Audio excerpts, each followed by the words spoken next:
Let's see if it's gonna work and I can get back on live. Let's see if it kept me at the thing that I had or split it inside. Yep. Yeah. They split me up. Alright, so I'm gonna have to give them another one. Yes. Because they don't want me to be great. They ain't trying to let me be great. Like MG said. Yeah, MG said. They don't want me to be great. Like MG said. Like MG said.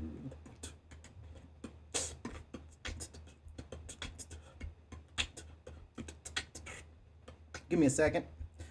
Hitting this up. Let me get back in the Discord. I can't remember where you is.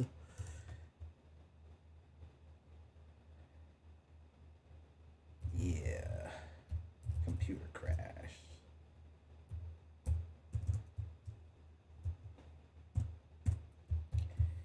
Computer crash. New stream link. Let me do this and then get this back in here because it is a new link, because they do not want me to have anything to do with the greatness that could be me, but they don't want me to have it. Bang. All right, so we're not going to play around with showing virtual world websites anymore. Not today. We're going to get you back on my device over here so you can see me. I have to get damn 2 links in now. All right, so, let's just, one other thing, because I know we need to move on. Also, the hardware is coming down to a level near us, being able to build devices. This is like one of those Raspberry Pi things I was telling you about, and you can see how small this is. You can see it's a little keyboard, has a little screen on it. Basically low-powered computing device. So there's some real cool things getting ready to come into the low form factor or small single board computers level. These are cheaper. They'll be more powerful. So again, we're looking at, you've got 8 gigs right now. It's a little expensive to be looking at the 16 gigs yet. Once Raspberry Pis are 16 gigs, because on the CPU that is on these current Raspberry Pi 4s, whenever the 5 comes out, which it should be this year, but I don't know if it will be because of all of the CPUs, the hardware scarcity that's going on right now. The car manufacturers don't have enough computer chips to put in these machines. So I don't know if we're going to see a new Raspberry Pi this year with 16 gigs, but the next one should have 16 gigs on it because the CPU can hold it. And or they'll end up just leapfrogging with a new CPU on board and just throwing the new 16 and it having an availability for 32 in the future, right? Or even 64 in the future. So yeah, this is coming, and I'm waiting for the 16 gigs. When the 16 gigs come out, that'll be basically desktop standard computing, which means we can do a lot of automation and do some real world things, right? Real world things, real world projects. So I'll start looking into these so we can see how we can make some cash on these these devices as they get built out. Again, the first thing that I'm looking at is hardware for, like, I'm looking at video, right? Potentially doing some type of Android TV device, because we can build those. So that's going to be like one of the first projects I want to build on. I just haven't had time because the market's been moving around. I'm beginning to get it to a place where I can automate and kind of set it and forget it and have my afternoons to work on other projects. And that will be me building out those, real good courses in what I'm building out and taking the pictures and building out the training on Toxic Hustle, because we have the training e-course. We have the e-courseware on the site, so I can start building out e-courses and online learning and training in a more easier digestible at your own pace level rather than the speed through sessions you get with me because I'm just, OCD, ADDing it. All right. So yeah, definitely some new hardware. So keep your eye out in here, as well as if you go into Coder Gang. I'll be in there a little bit for some things I'm working on, and there's the Computer Zone. Is also they're talking about like things that are coming on with the Mac Minis. I talk about the first RISC chips. Since there's a global shortage, you'll be able to start there. You can 3D print your own chips, and now you've got RISC chips as well as single board computers like the Raspberry Pi. There's a website called Little Puting. Let me drag it over here so you can see it. There's this company right here, and this is a $99 board. It has one of those RISC chips on it. I actually am going to take a look at this. I know it's low powered. I know it's not going to do much. See, AliExpress, that's like Alibaba for consumers. Or you can get it on Indiegogo, right? Indiegogo is a place you can buy hardware or buy into hardware early. So I'm looking at that place as a place to start scoping out hardware that's getting built out, especially for robotics, as well as AliExpress, because that's me getting those robots I showed you in the other video from Alibaba. I look on Alibaba to see what's being sold to businesses, and then I come to AliExpress to find out who's selling those locally so I can get a test sample and see how it feels in my hand, Pause. So, cache lane. Yeah, so with these chips and this hardware, I think that we can start looking at other type of miners, right? Hardware miners, things of that nature. So there's definitely some businesses that I'll talk about more on the hardware side, but I won't talk about the money side of that until I'm over here, like in cache lane. This link, Plan B says, this guy is like, he gets a lot of, this is one of these rich people talking about crypto, newbies talking about crypto, and he says he's going to he's not selling if he doesn't care if Bitcoin goes to zero. He wants to hold on to it because he thinks it's going to be $1 million. I already showed you why. By scarcity alone, it has no choice but to go to $1 million. And if they throw layer 2 on top of Bitcoin, you know where it goes. Come on, let's stop playing. They're working on it. What's happening on Ethereum? You think Bitcoin's just going to sit and wait and sit on its hands? It's watching and waiting, and people are building things on cross chains. Right? As cross chains happen, Bitcoin will be cross chainable. And transactions will happen on another platform, but leverage some way, piggybacking off the Bitcoin network. Who knows? I don't know. But he says he'll ride it till zero. Right? So, all these networks, once we go back to the home page, all these networks are paying you to maintain their networks or be part of their network. Or like the Cardano network. Let's get into really what's going on. Let's get with the hardware, right? Let's get into Bitcoin. Let's get into the energy, right? Let's get into the hash rate. These are the amount of machines that are actually crunching the numbers for Bitcoin, right? So I'm worried about this first and foremost. I always go here to check and see how are people turning off machines or turning them on? If they're not turning on them, if there's no money to be made, they're not turning it on. I told you, they're shaking out the people that were not paying. Those people they got their money. They're like, yo, we're going to open this thing up. Yo, they're going to come after us sooner or later. They're going to come hit us. We know these things. We live here. This is China. We live here. We know this. We know how this works.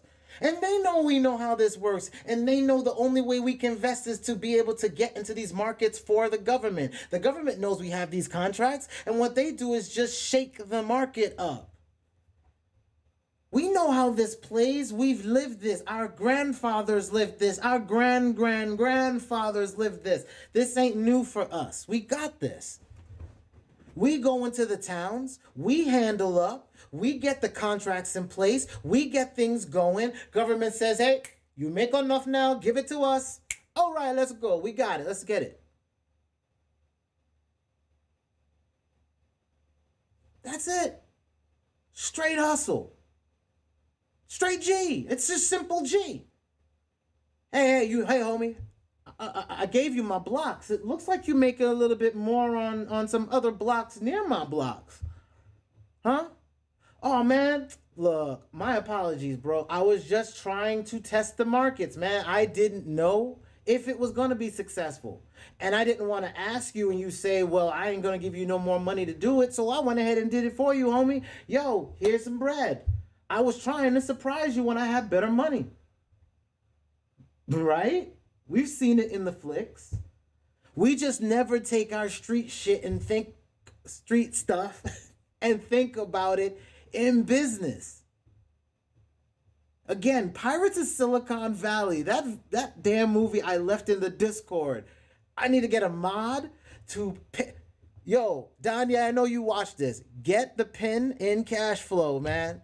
The pin to please pin Pirates of Silicon Valley up at the top of the list for me, please. Please. I'll ask you again on publicly. I'll ask you to do it for me. But I'm just saying it now. Please pin that up for me, bro. Because I think everybody needs to watch the hustle that movie entails. How gangster, like the movie's called Pirates of Silicon Valley. If you're in 3 a.m., if you're even remotely, you know the vibes, man. You know the vibes, dude. You know it. The vibes are what? Pirates. Pillage. Plunder. Why do you think I call this CryptoPlunder? It's an homage to me learning from Bill Gates and Steve Jobs before they ever became those guys, the hustle of hackers. The hack hustle. Here's some software over here. I want to buy it from you. Oh, I'm just going to play around with it and see if there's any usability in this shit. And I'm going to go fence it over here at IBM. What? Yeah, that's what happened in that movie, dude. Y'all don't understand the pimp a butterfly-ish that goes on in that industry, man. Literally, the whole open source movement is any piece of code you want is available for you. That place I showed you, GitHub, all of that code is free for you to download and use. To build whatever the heck you want. There's machine learning algorithms in there. There's JavaScript codes to do specific functions. What if I could write a bot in a visual way, grab some code, and have an algorithm just daisy chain a whole bunch of code together to get me an expected result off some data sets? I can listen to smart people and kind of say, okay, what algorithm did you use? Use that. Okay, I write that down. And what algorithm did you use? All right, I'll use that. And now let me go to GitHub and type in these words and see if I can find anything that has that. Oh, you do that with images? Okay, boom, there we go. That's what I needed. That's the Lego blocks thought process that builds a computer. A computer, when I was building computers, were multiple parts. Case, motherboard, CPU, memory. You need a wire to connect your hard drive because you need storage. Are you able to connect to the internet via the board? If not, you'll need an Ethernet, but most boards have it, so you can skip that. Do you need a video card? Are you trying to do something important, big? Do you need a video card? No? You can use the one on board because you're just doing regular-ish? All right, cool. Go that way. No, you want gaming and all that? Let me buy a video card. Do I need an external sound card? Or can the one I have in there good enough? Am I trying to make beats? Yes or no? If it's yes, let me get an external box because I don't want to plug something in that I'm going to probably need to swap out every 2 to 3 years to get better fidelity or faster rates in how my hardware handles live musicianship. All of these are servers generating power. And all of the things I talk about are how do I, as a radio station, media outlet, right? Because you're seeing Toxic Hustle Media. Well, I'm broadcasting, but I'm broadcasting YouTube. That's not my server. And you here have to say, oh, I got to be careful what I say because when we go decentralized, I'm not going to have to. I'm not going to have to play that game. I'll still be honorable in the things that I say. But I'm not playing that game. Not no more. Not if I don't have to in the future. So these companies are going to stop trying to gut check us. They're going to stop trying to punk us. Right? Because right now they feel they got power and they've been punking us the entire time. And I'm not too beat for it no more because I don't have to. I'm just going to play my game different. So do I see hardware bouncing back? Yeah. They're like, yo, it's gut, phone check, pump. Right? That's what they did. Phone check, pump. Or, I want some of that cocktail fruit. Right?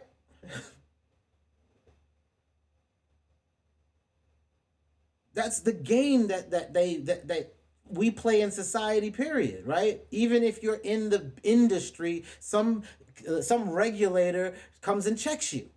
That's what's happened with XRP, right? SEC's like, I don't like how you making money. You moving sideways.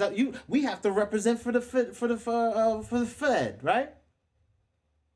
For the Fed, we gotta, for the way we print money, man, for the money printers, for the Federal Reserve, that isn't even federally mandated at all.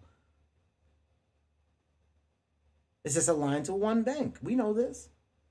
And the bank don't like the fact that there's more banks being generated. And if this is their technology, if it's not, doesn't freaking matter. Is there a way to generate income? Yay or nay? Can you take your electricity and begin trying to flip it? Because your location, your home, your domicile, that place, your place, you need to start flipping where you live now. You either need to flip your time into making revenue.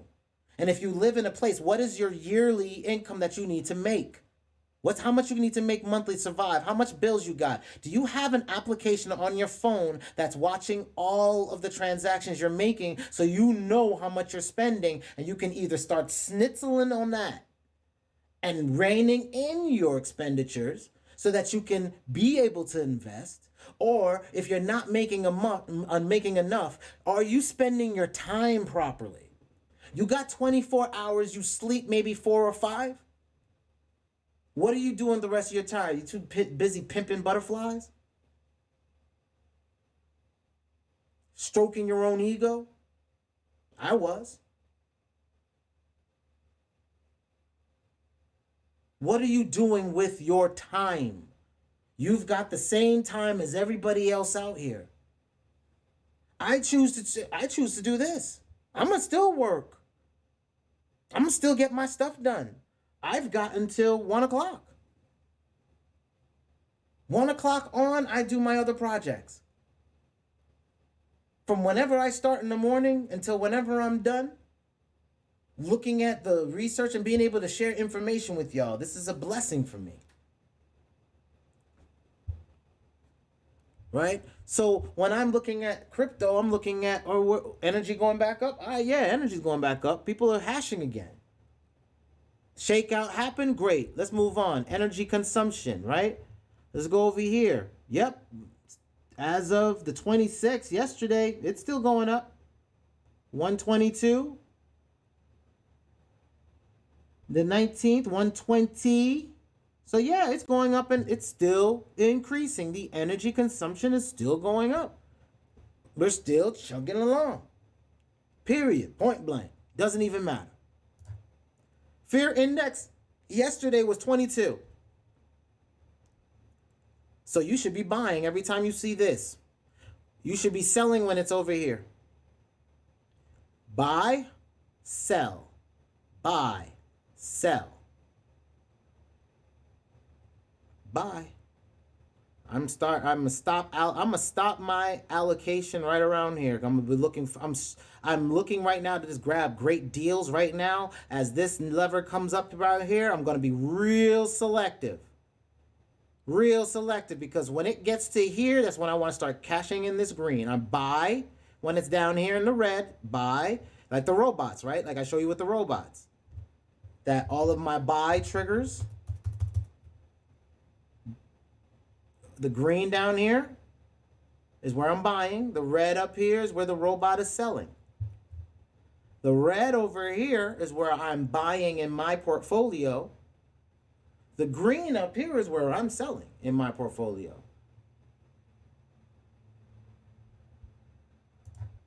What do we look like on the actual Bitcoin? I come to this chart because it's important. This chart controls all the water. Bitcoin controls everything. We've got a double top right here of a weekly and a monthly. So we have a very significant top that once we break through, that's going to go to the next run. It peeked through, pop, it tested 1, tested 2, tested 3, broke through, but fell back through. So it said we test. We tested 1 again, but we're testing. We needed, before we can go any higher, we needed to test this. We needed more data down here. Because if you look at it like a week, boom, now that data looks real small. Right? Then when you put it to 2 weeks, now look at how much data we're talking about. Does that really look like a significant amount of time to say that that's a secure floor? Not yet, but I'm getting some legs. That's what it means when we're waiting for a stock or a trade to get some legs on it. I need some legs on my table for the next floor to get built. You know, if you're thinking like pyramids, I need more. I want my pyramid to go higher. I need to stretch my bases, my step pyramid up, right? That's the way I look at it. That's how I have to visualize this. I don't think of stocks as anything but support structures for higher price points.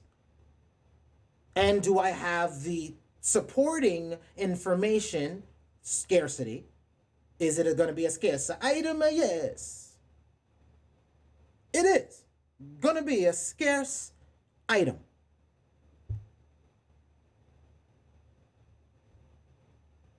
If this gets some legs and ting. If this gets some leg and ting. Maybe one more week's worth of legs. We like 3 tests. We like 3 tests. I'm putting that 2 week because I'm giving it, because if I go to the month, you really don't have no support. But we've run up with low supports and then stabilize like this. This is where you see we need some more supports. That's what it looks like when you get closer and closer to granularity. You see spikes, last run spikes, where we spike. But in history, there's not much support, right? But it doesn't matter because this industry is growing so fast. These numbers seem extreme, may seem crazy, but hell, Bitcoin seemed crazy to me at $300. And I couldn't understand that crap. Like, I still don't really get this other than servers, man. If it wasn't for development, Bitcoin would make no sense. If it wasn't for Ethereum, I wouldn't even have gotten Bitcoin. But I needed Bitcoin to get Ethereum. And then when more Ethereum projects came out with the last cycle, we got smart contracts. That changed the game for me because I was like, oh, this makes sense now. They have some functional things going on. I got you. So we're going to take the machines that Bitcoin has, and in the future, Bitcoin might have a layer to make it this new internet platform. And this is a price weight of that new utility of data or processing power. When those machines become a utility, you're basically pricing the applications that'll sit on top of that chain for the future. So if you're looking at Bitcoin as a futures play, are you thinking, hey, does Bitcoin's current developers see the landscape of Ethereum? When they see that the fact that the market value of Ethereum is getting ready to usurp theirs, do you think that in some time in the future, they're going to come up with a way, or somebody will, to give Bitcoin what's necessary for it to keep doing what is necessary. Yes. Do you think billionaires are going to make sure they buy up a small company or buy up the tokens of specific companies to orchestrate a way for Bitcoin to be that data processing layer? Miners are freaking the hell out, like in the future, Bitcoin, because Ethereum miners are freaking out, right? When they go to proof of stake, that's what this does. You stop just mining to mine. You don't just mine stupid numbers now. You're doing things. And you'll get paid for that. But now you don't need big devices. You need smaller ones. So all this investment needs to be fleshed out, but there is a crushing, there is a transition coming that's changing how the machines and the size of the machines and what size of the machines are, regardless of how we feel about it. You mean to tell me I could take the skill sets from me building hardware to make music machines, right? I would build graphic machines. My graphic machine has the video cards and all that. And because I built out a really dope graphic machine, by default, I had a pretty damn good recording device. Because all I needed was an external sound card. Or back in the day, all I needed was a Creative Lab sound card to plug in.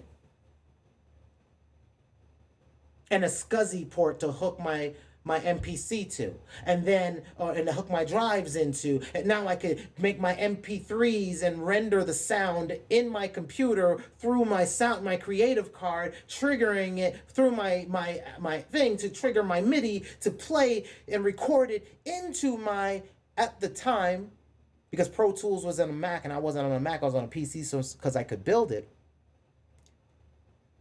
I'm sitting there working on a Windows device because my staff sergeant had told me Windows was going to be in every home.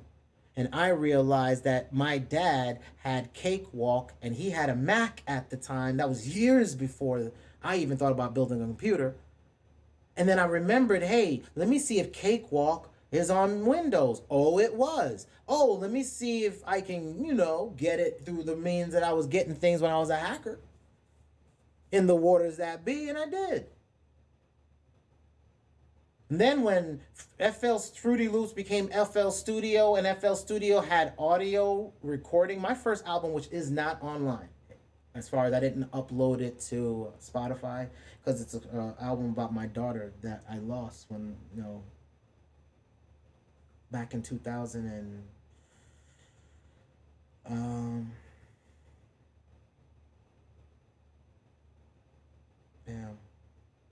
2010, 2008.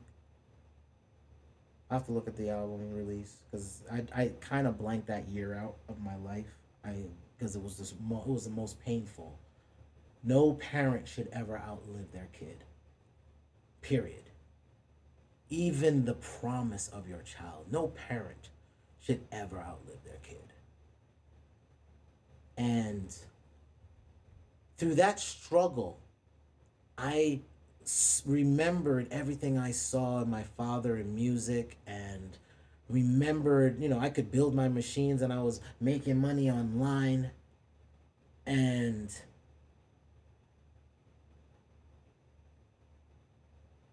I realized hardware had changed an entire industry. A kid who was pissed at the music industry wrote Napster and changed the whole music industry. And now music's value was dropping like a stone. The shelf space in stores were disappearing fast. And I'm sitting there making music with guys in Macon, Georgia, man. And I'm like, we're going to take over. We're going to take over. Oh, shit, the music industry's dying. Wait a minute, the video industry is changing too. The rack space for DVDs is shrinking up. Wait, Netflix is taking over. Blockbuster's disappearing. Wait, there's a streaming revolution getting ready to happen. This is going to change everything. Why am I even chasing the industry that way? All right, how much does it cost for hardware? All right, it still cost too much for hardware back in 2008, 2009. $2,000 was how much it cost for about a dedicated server. Right now, you can go to Lightsale on AWS, right? Amazon Web Services. You can go there and spin up a server for as little as $5.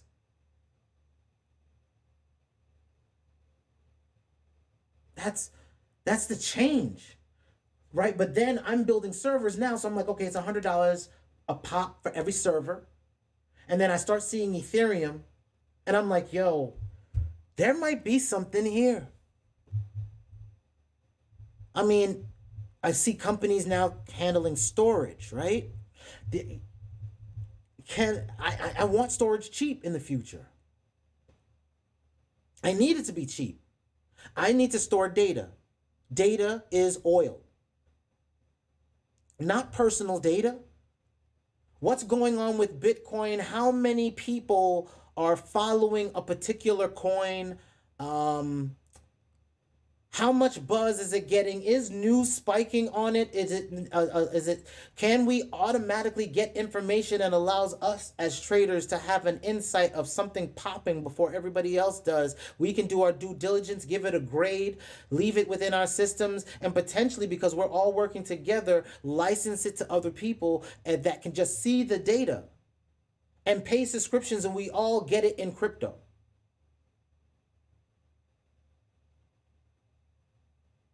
And where is that data stored? Because then it's transparent to make that happen, because all we do is attach our wallet addresses inside whatever dashboard system we have and protect it through two-factor authentication to make sure it's locked to your phone and through a Google identifier so that you control your data, not us.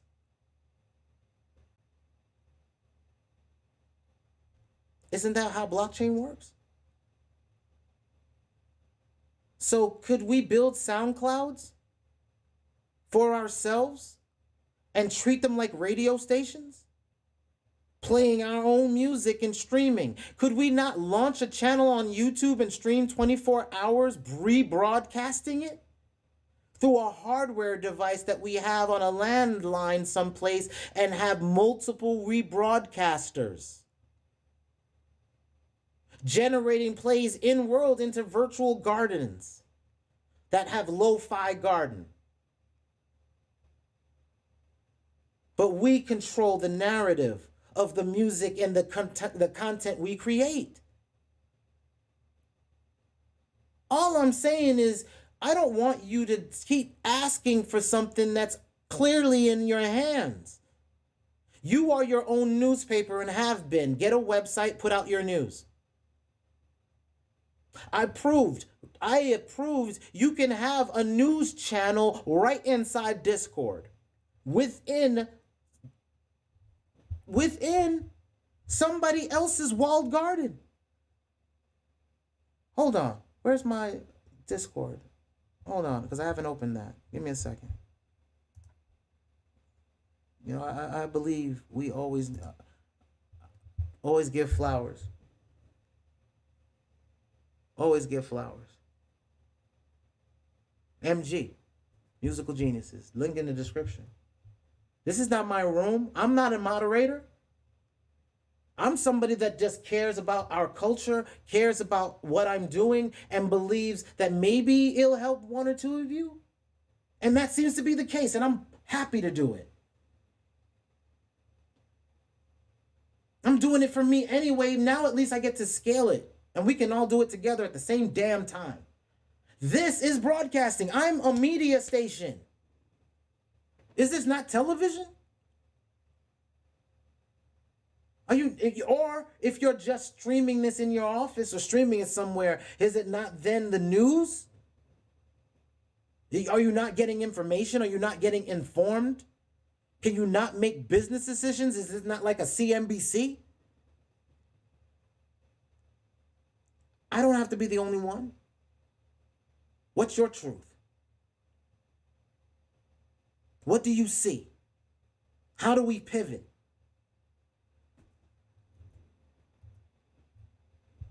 Bitcoin's numbers right now, if we go into the 3-day, which you look at my intro to charting, to sentiment charting, I'm just sentimentally thinking about what people are telling me is what they're worried about. I use the data to tell me, hey, we've got a month line, a week line. This is the sentiment for what people think is the high, is the top. And this is a significant top, because when we get through significant tops, we blow through them. And since we're not done with this run, and I'm going to get the actual website up, because I need to keep that in here too, which is where we are in the halvening cycles, right? And I need to get that up. Hold on. Halvening cycles. Bitcoin, coin, HALVING.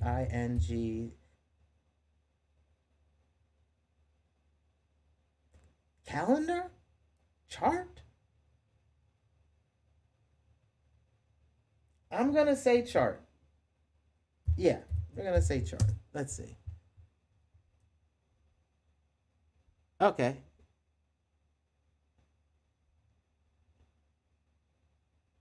Okay, I think we may have it, guys. Hold on. I think we may have struck it. 2020. 2020, right? And you know what I want? I actually only want ones that are within in time. Give me only the past month, if anybody in the past months talked about it. There we go. Bitcoin after the third halving. What did I tell you yesterday? If you watch what I showed you on my chart, this one right here, if we scroll out my seasons of Bitcoin, because Bitcoin breathes because of the halvening.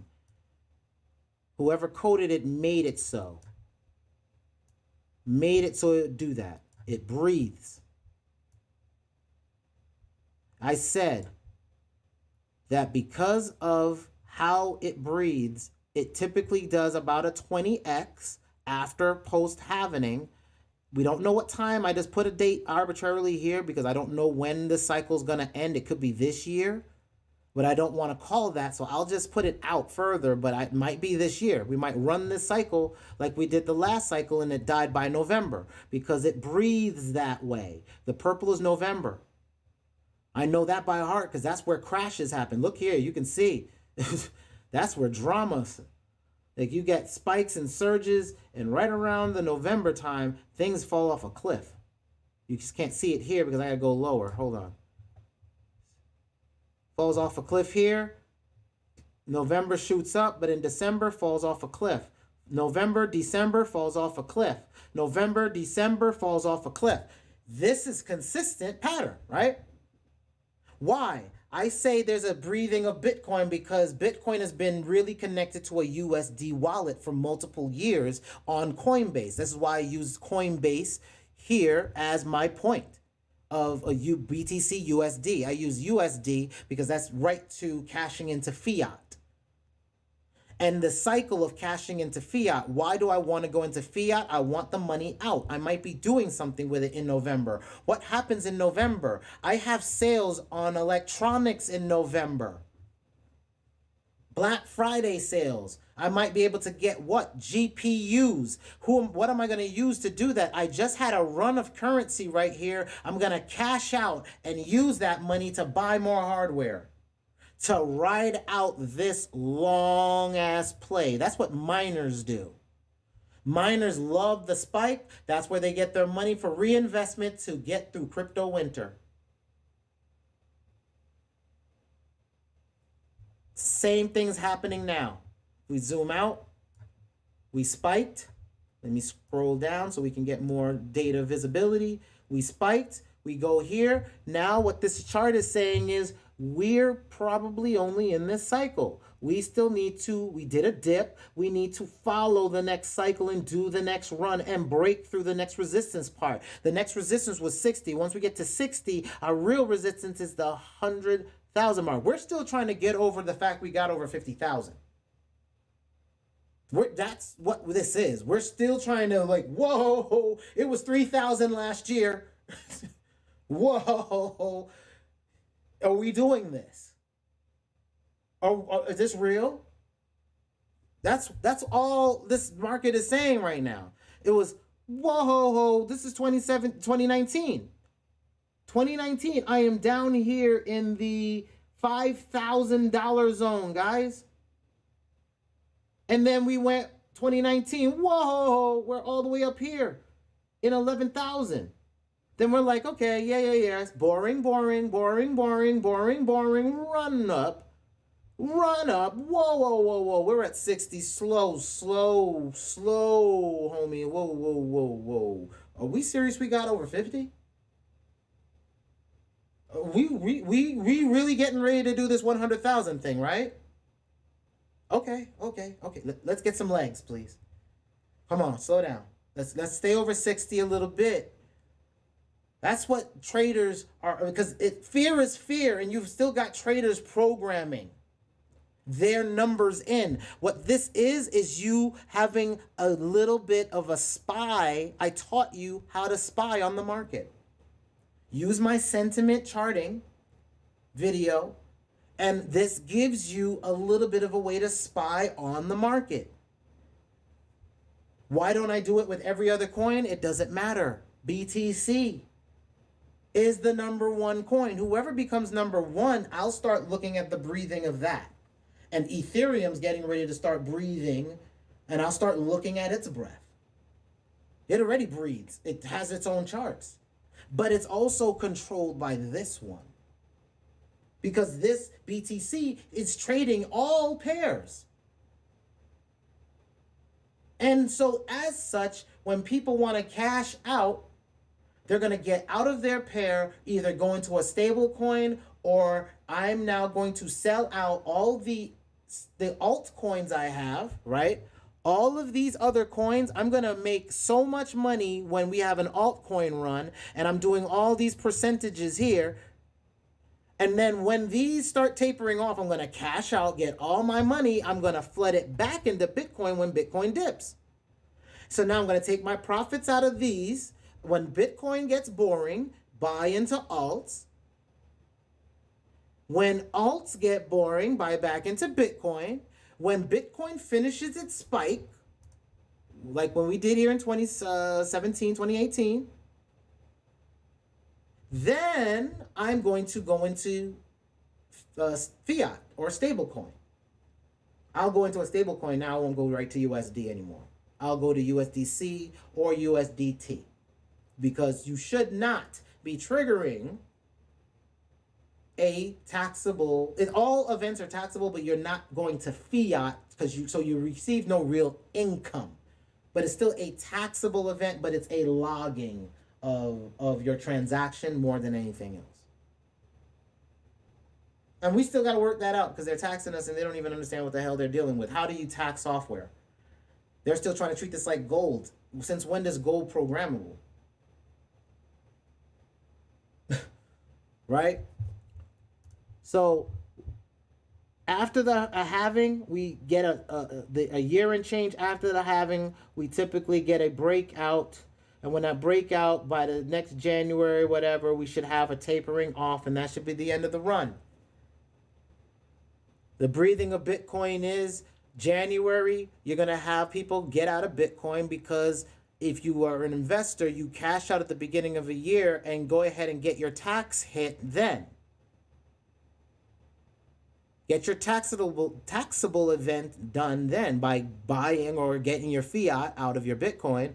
So then this way you can put it into your Roth or whatever to not get that taxable yet before your April 15th. Right? So they get their money out. So then your next thing is that April, you'll have another taxable event. March and April, people are starting to do their taxes. They're going to take their money out to cash out for taxes. You got June, July dips, because summer months, people are going away on vacations. They use it as their pocket money. They've made some money.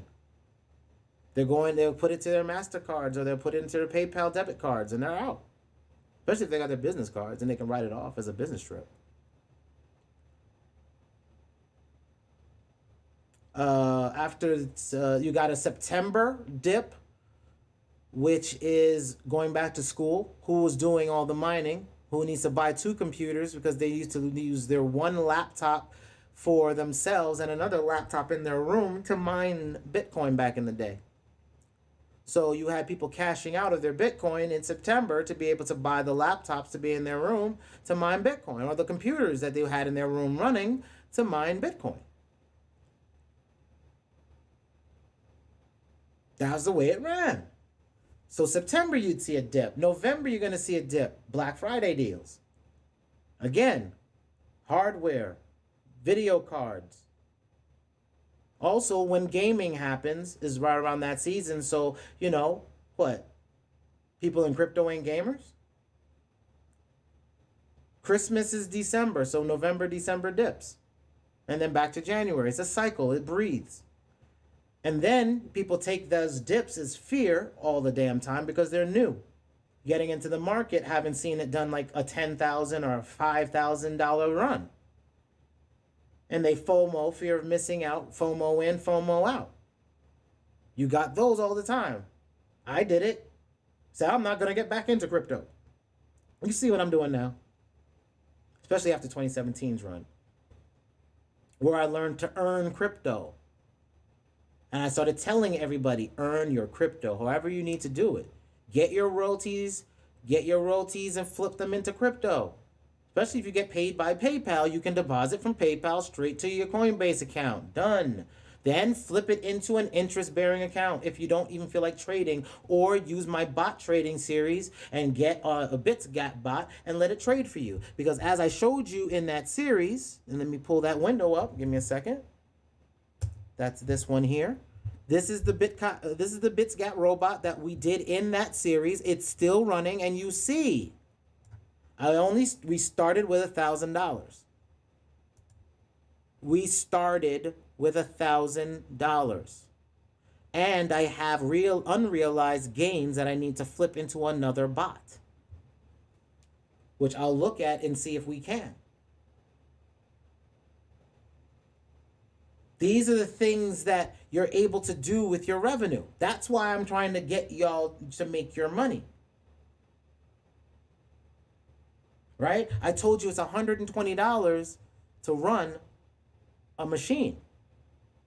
Right? And run it on Coinbase. I've got to see whether or not running this machine here makes sense, or if we're going to go someplace else with the assets as they grow and add extra assets to this portfolio to guarantee that this project and portfolio goes higher up.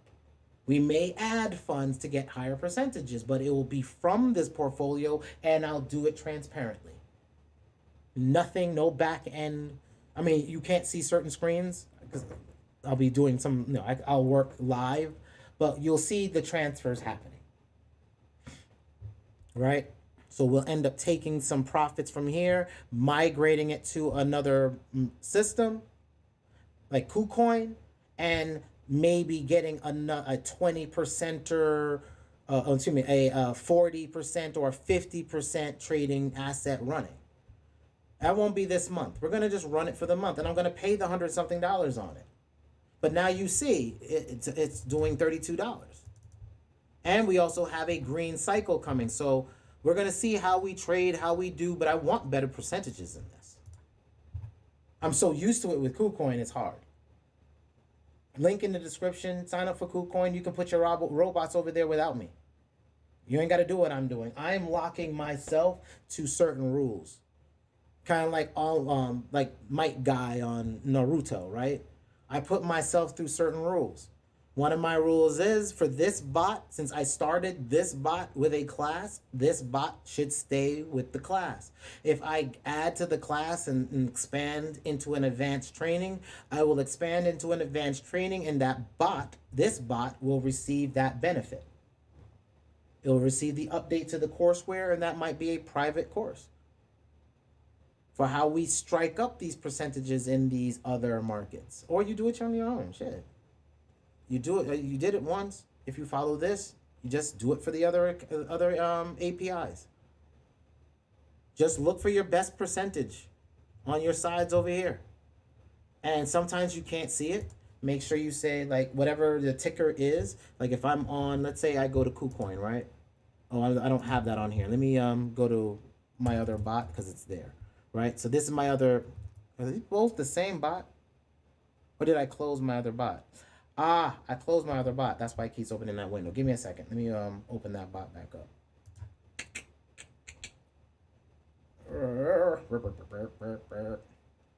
Give me 1 second. I can do this in a momento. Bot. Bung. And which bot is it? Do I need this one? Ah, that's what's happening. I need an incognito. Gotcha. Gotcha. Bot. And I'll show you the Kucoin because I actually want to look at that because I haven't looked at it today. There we go. Let's log into this bot and then drag you over here so you can see it, right? Now, the percentages over here, like I said, are way better. Now, I've got multiple exchanges here. I do have Kraken. When people ask me why I don't use Kraken, if you look at what Kraken has, you look at the top charts, you can see I'd have to go into Euro, right? I don't really want Euro. I don't want to deal with cash. I don't want to get back into fiat. This is not US dollar coin. This is US dollar. That's a taxable event. I don't want to deal with that. I'd have to do US dollar token, and that's already 26%. But if I'm going to do that, why am I going to take on the extra stuff if I'm already getting 20-something% over here?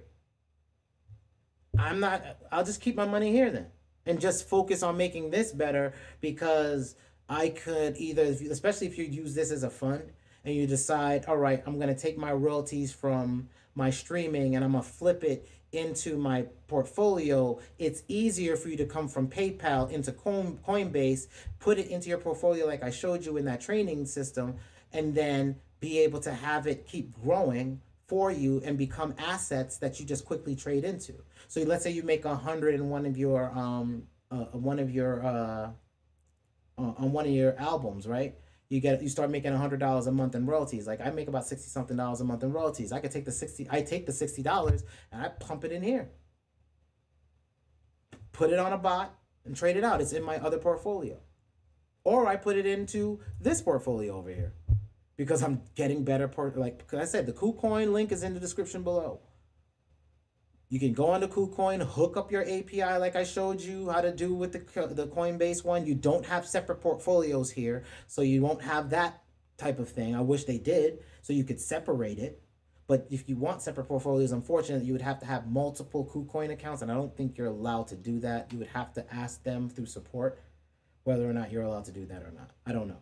I'm just going to say no because most people don't like that. And then you would have to also do your verification on your account again.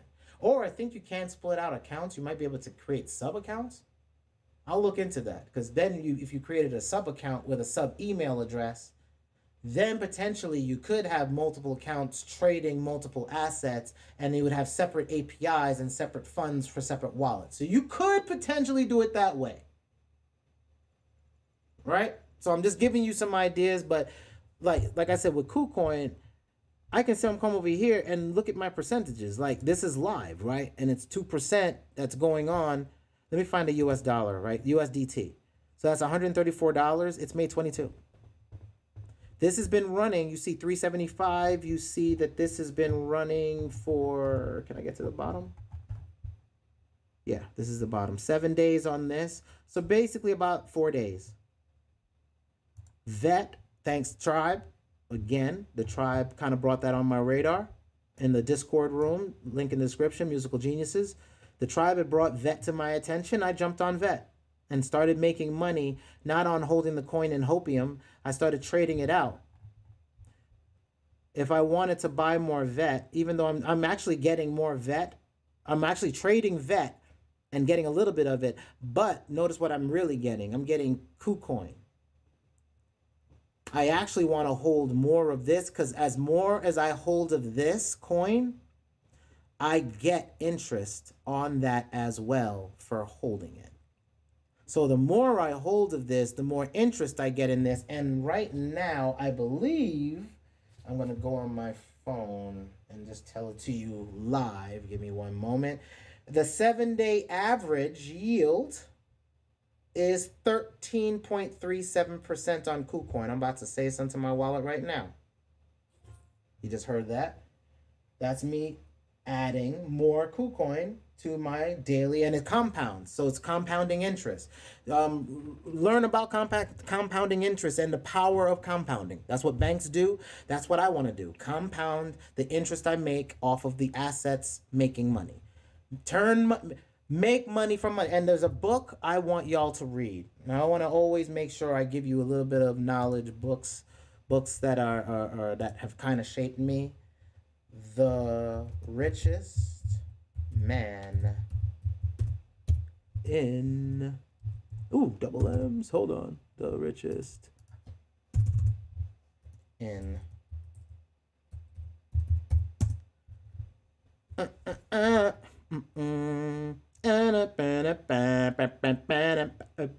changed the cover. They changed the cover, man. I want the original, man. Give me the old grunge. This is what it was, man. Look at this image right here. Look at this image. You see this image?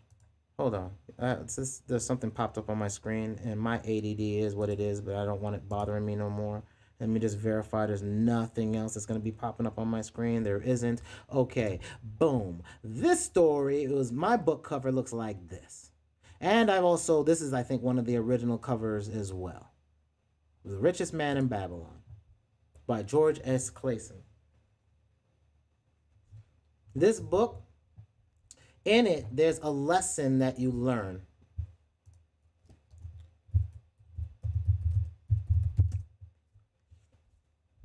That there are 5 laws of gold. These are the stories of inside, right? Arcad. Great story for the tribe because it also puts some names in there. I actually got to go back into this book because the 3 a.m. room. I actually have to go through this book again and see some of the names that they're used because this is written by a financial person, right? So he also uses some of the names of people in there, like Arcad, right? And he talks about Babylon and the savant. Right, that's the reason why I even know about certain things about the savant and like how Moorish women were in the thought process. It's all in this book, man. And it came to me in a blessing from a friend. He told me to really get into this book. Same one that told me about getting into robotics, macros. Same guy told me about Richest Man of Babylon and also Richest Man in Babylon, and he also told me about the Rich Dad Poor Dad. And then Richest Man of Babylon and the Machiavelli the Prince are also books that Tupac read. I found out from a documentary about him that he was like on the screen, and I paused it. I had a VHS and I paused it. And it was like this lady, she was talking about, she had mentored him when he was still living in LA. He was in the projects, and she was in the neighborhood, and she actually was like, she heard his poetry and all that, and she was helping him. She actually got him his start, and kind of was a manager to him. And she said, like, people don't know the plethora of books that Tupac read. And then they had like a screen, and on the screen, like they put all these book titles, and I put it on pause because I had a VHS or DVD. I think it was a DVD because I was copying stuff from the web onto DVD and selling that. That was also another way I was making money. And then flipping that, right? So one of them was The Richest Man in Babylon, and one of them was The Secret, and I think Richest Man in Babylon, The Secret, Rich Dad Poor Dad, The Art of War by Sun Tzu. Yeah, that was another one. That's a big one. Was the Art of War of Sun Tzu. And I don't know if the 48 Laws of Power was written when that came out, but I want to say it was another book on there, or that one of these books led me to the 48 Laws of Power. But the Laws of Gold, right? That if you want to survive, there's like these 5 laws of gold that you need to understand. So gold, let's just represent as fiat, or whatever revenue it is, whatever is going to be considered, whatever's considered your base currency. From the time of Egypt, that was gold, copper, silver, right? Those are coins. That's why you minted coins, because barbarism was, or barterism was great, and it works. But to go cross areas, it doesn't make sense lugging your cows if you could, or lugging gear back. If you sold cows, you just lugged all your cows or your cattle or your sheep someplace. You don't want to lug more things back home. What you want to do is you sell it for some item that will sell in another place that you're traveling to. So jewels, gold, those traveled well, right? Food could travel and be used as mechanisms as well. But gold, money, right? Commerce. What do you do with your money determines whether or not you survive. And what I did and how I started saving and why I got where I am now to be able to invest was following these rules. And how I keep my money now is following these rules. Rule number 1, save at least 10% of your income for future investments. Put 10% away. Always be able to save. You will. That's why I told you, install an application on your phone. Find out everywhere you're spending, nip it. You're spending. How are you spending? Get smarter with your spending. If you watch your spending, now you have it. You don't have to get a budget anymore. Download an app, hook it to your bank account. Make sure the app hooks into your bank account. Mint does it. There's a few on my phone. But I already know what I spend on, because I already know I don't even use those anymore, because I've gotten into the habit of investing first and spending later. I put my investments in something first, and then whatever's left, oh, all right, this is what I got to eat on. Hey, I can go out tonight. We've already invested. So I invest my 10% first. Every time I get some money, it goes in. If I get royalties now, out. I don't even think about royalties. They're gone. I put them right into an investment. Right? Invest in profitable ventures and let your money work for you. So putting it into Coinbase, sitting it on a stable coin that earns you 2% interest or 0.5% interest if you want to hold US dollar coin on Coinbase, or you hold DAI and get 2%, 2%, or you switch it to Ethereum Classic because you know Ethereum is going to blow up. You lock it until it opens back up, because right now the wallet is locked because Ethereum 2 hasn't launched yet. They're getting ready to launch, but you can start staking it right now and earn 6%. I've locked Ethereum in contract. Wait, and getting my 6% and it's earning right now. And I can keep adding to it as I go. And I am adding to it with the dips. Oh, let me get some more ETH. Flip, dip, dip. Right now it's a great time. Like I told you, if you look at my chart and we zoom in, let's just zoom into a 1 year version of this right here, right? We zoom in right here, and then we break this down into a 2-week zone, and we zoom out just a little bit, drag it in. Where is Bitcoin? Bitcoin's down here. This is an accumulation zone. I am in an accumulation zone. Where was the high? The high was up here. Do I think Bitcoin is still scarce? Yes. Do I think people have underestimated the market? Yes. Do I think Bitcoin's going to go back up? Let me look at the 3-day. I do see some convergence coming back into the market, but we still have some weakness. Can we drip down a little floorage? Yes, we can. Am I holding and stacking some extra money right now and finding some way to make some more money so I can hold it in US dollar coin and I can wait? Yeah.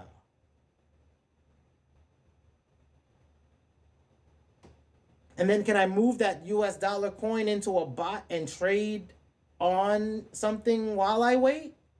Yeah. Bitcoin has a spinning top on the 3-day.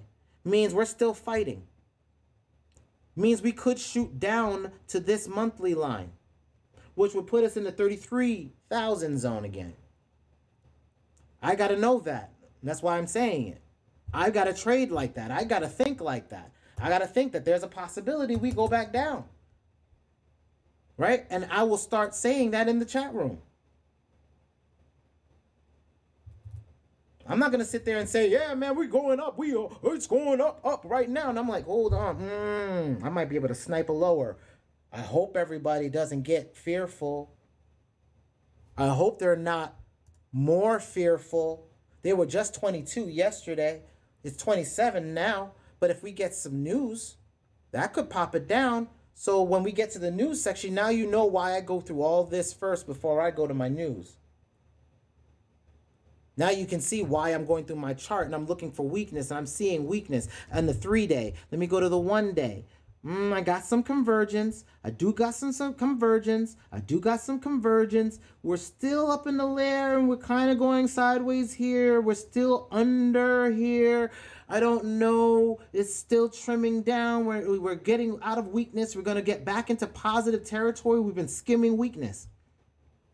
We've been skimming some positive, but we mostly, we haven't been positive in a while, right? We haven't been pushing up these levels. We've been dragged down in these levels, and we're now coming out of it, and it'll start going back up. So I'm waiting for it to start doing that. It looks like it can do that. But I also got to look at it in a weekly chart and look at the real sentiment. Now we're coming back together. Okay, maybe we will keep shooting. Maybe it'll be even a sharper arc. Maybe this will fall even more steeply. I don't know. I just know that there's still weakness in the market. We might fall down another level. I might be able to snipe up again. I'm going to have to look at news to go, all right? But richest man in Babylon, invest in profitable ventures and let your money work for you. That's what I'm doing. And I also want your bots to do that, because then we play this sideways just in case, right? If it goes sideways for a while, you still make money. Your bots play this little sideways gap. Or if it does go up, you've got it clicked to go up for trailing up. That's where I was going to tricked up. You got you tricked up to be able to go up, and it's going to follow it up if need be, right? So all of these I'm just leaving alone because I'm like, you're sitting in pocket. It actually, see, this one trailed up. We set it. It's trailing sideways. It's kind of on the bottom. I might have to look about. See, I said there's weakness. We've been skimming sideways for a minute. We still might break down. We saw that with the data with Bitcoin. The data is proving itself with my bots. That's what I'm correlating now as, I'm seeing some weakness. I might have another shakeout. Let me prepare this weekend, because typically weekends we have dips. So let's look for news. What's today? Is today Thursday? Yes. So I'm expecting probably some weakness starting today to hit me for Friday, for weakness for Saturday, Sunday, shake up, for Monday, rally, to come back for a spike. Let's see if we're going to get it with news, right? Let's go hunting now. Now I feel like I'm ready to hunt, but we're going to do that after we get these last few things. Take caution and consult with experts before investing. You should not trust yourself to invest nothing. You should be looking to other people investing, not just me. Don't trust just me. You just get to see a dude do it live. I'm thinking about it live with you. I'm not thinking about it in a silo and coming back, well, I am the sage. This is what I did. No, I'm like, yo, this is what I'm seeing, y'all. Oh, but this is why I think like this. Here, I've been consulting plenty of videos. I read a lot of text. I'm also studying the industry as a whole, because I don't understand the tech of the industry, but I understand the internet. So I'm looking at correlations to seeing which companies are coming over and doing the same hustle. They're going to flip it from a centralized hustle to a decentralized hustle. And I just want to make sure I buy into the coins that allow me to mine it on smaller devices later. I know y'all need data. I know data is the new oil. What are the companies I'm going to flip with it? And that's why I'm going to consult experts that's going to tell me that over time. And they are. And I'm telling y'all, I'm looking at it. I tell you the tickers I'm looking at, like Matic, Engine. I'm looking at all these people. Those are places I'm going to be able to dump data and make money with it, just different ways. Invest in things you don't know about and watch your money slip away. Yes. Those who are foolish with their money will run away from them. I actually want this to be done in the way There it goes. I actually want it in the way that the text written in the actual thing. Gold comes gladly and increasing quantity to any man whomsoever will put by it no less than 1/10 of his earnings to create an estate for his future and that of his family.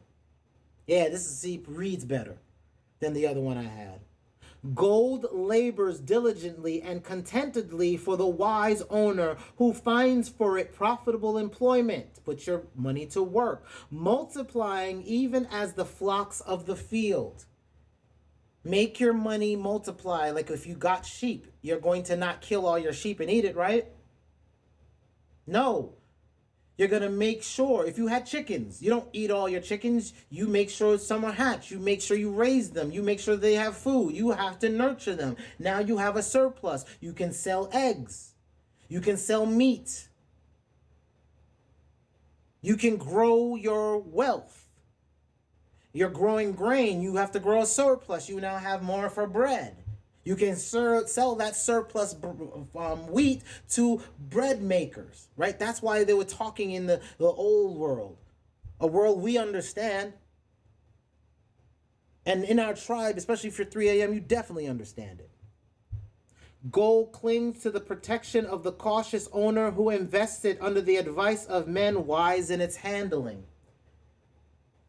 The big one here, gold slips away from the man who invests it in businesses or purposes with which he is not familiar or which are not approved by those skilled in its keep. If you're a bread maker, you shouldn't be going to try to buy jewels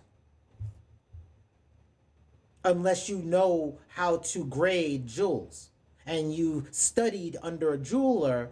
And because you studied under a jeweler and you just happened to be a baker, you went back to your skill set as a jeweler and could be able to buy jewels. But if you're just a baker, you're just going to go out here buying whatever you think is, and you're going to end up with shiny rocks. Right? That's why you want people that are proved in its keep. You want to listen to those that know. So you want to, if somebody's telling you that you should be investing, right? Are they? Or are they telling you about a whole bunch of coins? Or are they really telling you how to be an investor? The first thing you got to do is invest in you. And the first thing you got to do is change your mind about investing. Investment starts with how you handle and control cash flow. If you're not in control of it, if you can't pimp your dollars, then how can you you can't pimp your chicks. What you're doing? No disrespect to any of of our sisters and our queens. No disrespect. I'm not trying to say that. I'm saying that even you as women have to look at your money and look at that and say, are you pimping your cash flow?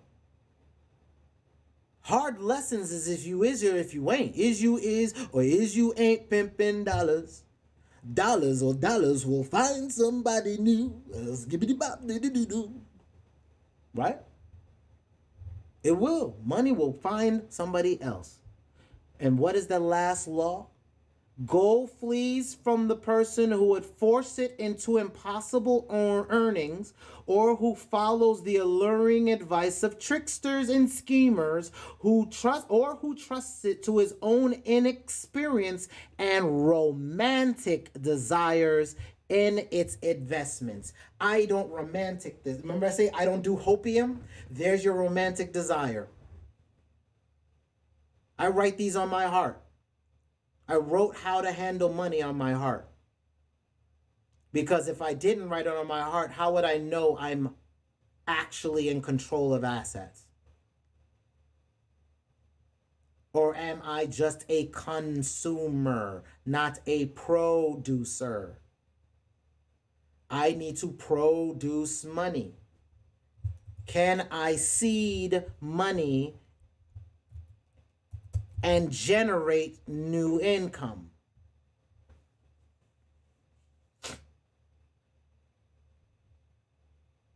You saw the class. If you saw the class, it's in this. If you saw the class, you saw the class. You saw what we did with this screen. How the screen got started. How we put money into this fund. We put $1,000 into this fund. How from that 1,000, I started investing, I only added this one thing from the investments, and I'm letting it pool back up because I have to do this slowly because I only have the 1,000. I'm just not jamming money in this. I'm letting this build the traditional way. This is a traditional fund now. It should keep making its money if I'm managing it. I know by watching the market.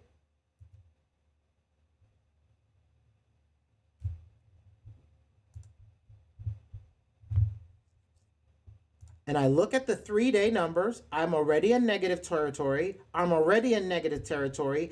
I am flattening out. So that means I'm not still going up to merge with this. Means there's still weakness in the data. When I go to the day, it proves there's weakness because it's just floating. But meantime, between time, this is merging. This is flattening out. This is narrowing out. We just need to know if news will break it up or down. No trickster, right? I'm saying transparently, here it is. There's a link in the description. That link right there takes you to this page. The link is it says a bot, BG bot 3. That's this third bot that we built. BG bot 3 is still running. It's going to continue to run. How transparent can I be? I only put 1,000 in. And yes, it's going to grow slow because I've limited myself to not adding to its investment, to only letting this investment run. But my strategies and other investments, I put money from other assets as I'm earning them. So if I sell t-shirts, those assets will go in here. When I sell music, that asset will go in here. When I sell samples, that asset will go here. When I sell licensing in multiverses with my songs and my streams and my lo-fis and my instrumentals and my vocals and my hooks and my all of that, and they're in video games and I'm making royalties because it's attached to a contract that happens to be digital, and everybody's validating my contract in the wallets containing my contracts in a transparent manner.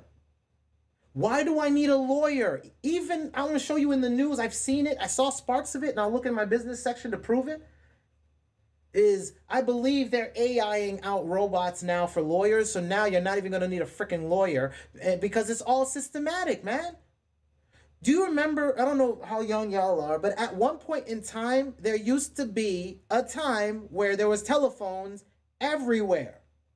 And you used to pick up the phone and put it to your face. And you would stick these dirty quarters that you found on the street or had in your pocket that was from wherever, we don't even know, stick it in that damn thing to call somebody. And you were timed.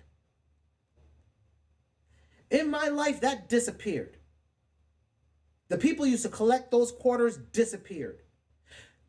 The machines that you get candy out of, that used to put quarters in, they're disappearing now. The machines that you see that you get DVDs out of, they're disappearing now. Why am I printing physical crap? Digitally, it's going to make money to just say, here's a card, we'll just stream it to you. And now it's damn near all you can eat. You don't think video's going to be Spotify soon? Why do you think Amazon just bought MGM? I'm going to leave this up because this is important. I think I'm going to keep this. I'm going to have to make this and keep it because I think it needs to be said all the time. I need it in my heart and to be seen all the time. Let's start getting into some news as well. Wallets, big wallets. Let me just check my big wallets. Addresses, active addresses. Let me hit refresh just to make sure we're live. I don't want y'all thinking I'm screenshotting this crap. Boom. We're live. We have the 24th still. I don't have no new data. Oh, that's why. Because I saved it with the 24th. We need to save this as the 27th. That's what's going on.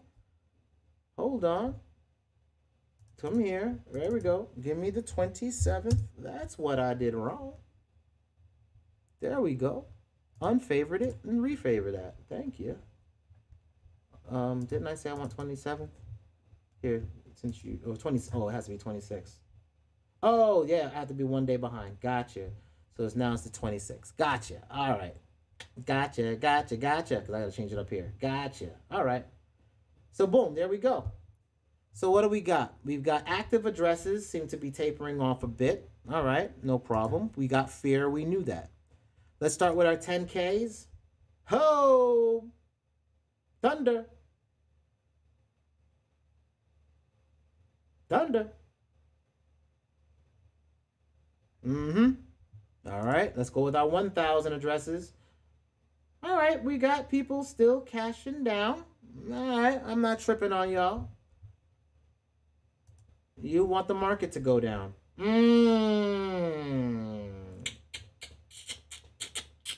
Ha ha ha. What did I say? What did I tell you? What did I say? I said over here, right? What did I say? I see a little bit of weakness. It seems like it wants to go, but we're spinning as if we're, like if I go into the 3-day, right? What I say? It seems like we're spinning. It seems like we're fighting. It seems like there's some decision being made. I got some weakness. It looks like I'm flatlining, right? Then I go to my addresses and I say, oh, if I go to my 10K, these guys are buying, but the wallets that can pull the market down are still signaling they're going down. So what am I going to play? What am I waiting on now? I'm not thinking we're going to run up another rung. And if I can get a sale and I can snipe it, even if I buy right now, good, I'll get profit. What's our top?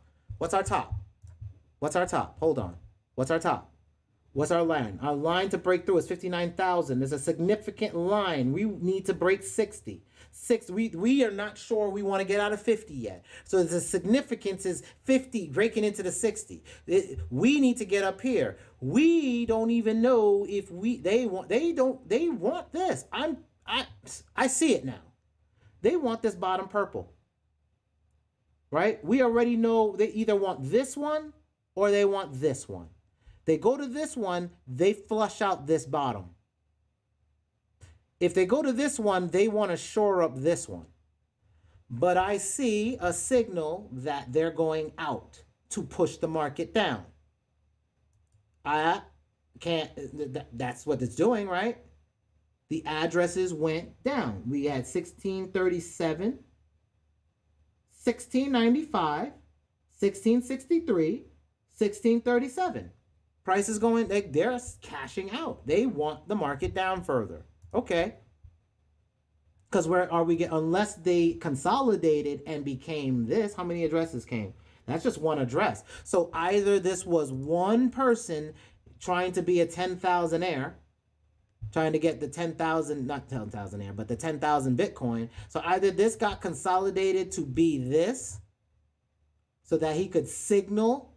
So either this is a signal that we're going up because they consolidated to do that signal. I'm gonna look and see. I'm trying to see if this is the hustle, right? I don't know. I'm just going off data and saying, yo, where's the money doing, right? I told you, all I do is follow money. I'm not following no news yet because I don't know what they're talking about. I don't care what they're talking about. I used to. That was 2017. You can see how I did videos. Now I pay to know data first. So, okay. 10,000, this might have been a trigger to say we're going in. So it looks like it's a short, that we might be shorting the market. But I did see a signal from a 10K. So it might have been a consolidation to go in here to try to say, I'm signaling we're going up. I want the market up. We'll see if news says that or if we still see weakness with news. If we still see weakness with news, who's talking to the media? Who would have access to the media to give you weakness? This is how you can kind of get how that insider trading shite happens. Now you get to see the data to see if there's some insiding going on. Let's go to the 100 wallets. They're signaling down. We saw a signal down, a signal down. So we didn't see a signal of 100s jumping to 1Ks. We saw a signal of a 10Ks, but we do see 10K. How many addresses do we see? We saw 87 to 88. We only have one wallet going up, but we've got, you know, multitudes of wallets beginning to go down. And then in the 100, we have the wallet still going down. They are signaling sells. 10. Okay, I've got some 10 wallets going up. Okay. How many is that? We're 146, 146. Is that a lot? No, it's still 146,000. I didn't get 149, 150,000. I didn't see a big jump. That's still weak to me. Like we're saying in the charts, I see weakness, right? This one's going up. It's not sharp, but it seems like it's rounding off. Weakness. The 0.01 going up, but those are still weak hands going up. I see strong hands going down, except for one who bought up. We're probably going to have news of somebody buying into the market with billions then. And I think I saw that. Right? We should see somebody new coming into the market and buying up billions or millions silently. My 0.01s are going up. My 0.01s are going up. My 0.1 going up. My 0.01 going up. These are weak hands. And my live addresses with a non-zero balance are slightly by a million. All right, that's a million addresses went up. But active addresses have gone down. See? That was the weakness. The first weakness I showed you was that one address. So, what do I see? I am currently seeing weakness in the market. I'm seeing it in the charts because we're already in red. We're in the 3-day. I got a spinning top on the 3-day, which means something's happening. There's something that somebody's saying that there's a shakeout getting ready to happen. I've got flat growth right here. It's gone flat. This is starting to creep down. It hasn't gone flat. This has gone flat. This is creeping down. This is still on the up, and we're pushing volume, but it doesn't seem to matter. We're spinning tops. I got addresses in the 10K going up by 1, but I've got in the 1,000 worth of Bitcoin, which is millions, tens of millions of dollars have gone down, and the 100 millions of dollars have gone down, and I've got balances in the 10 that have gone up, but it's not enough for me to really care. I got weakness in the market. All right, where's my next level of weakness? If it goes down, where might it drop to? It's going to drop back down here, base point. It's going to come back down here. It's going to come back to 33. That's why you're a spinning top. Because you still want it to come to 33. Damn, West Indian. You still want to come in, you still want it to go down to 33. You want it 33 here or 33 there? How do we know? We can scroll into it, scroll it down just a little bit, and we can see that we've gone up here. We've got weakness, so we're not going to go back up there for a while. So let's just concentrate on where we're at. So we know we've got highs to 60s, but we're trying to deal with if we've got weakness. We're in weakness. We got weakness. If I go to my day, I've got weakness. Now, this is where we now play with the 6-hour charts, right? Let's now zoom down there and zoom in a little, right? 6-hour charts. 6-hour chart. Give me 1 year with a 6-hour chart. All right. So, 6-hour chart. Going flat. Yeah. Going sharp, bounce down. Gone up, flat lines, showing weakness. Flatlining, showing weakness. I'm down in the 6-hour, right? Let's go down even further for let's go 3 hours. 3 hours.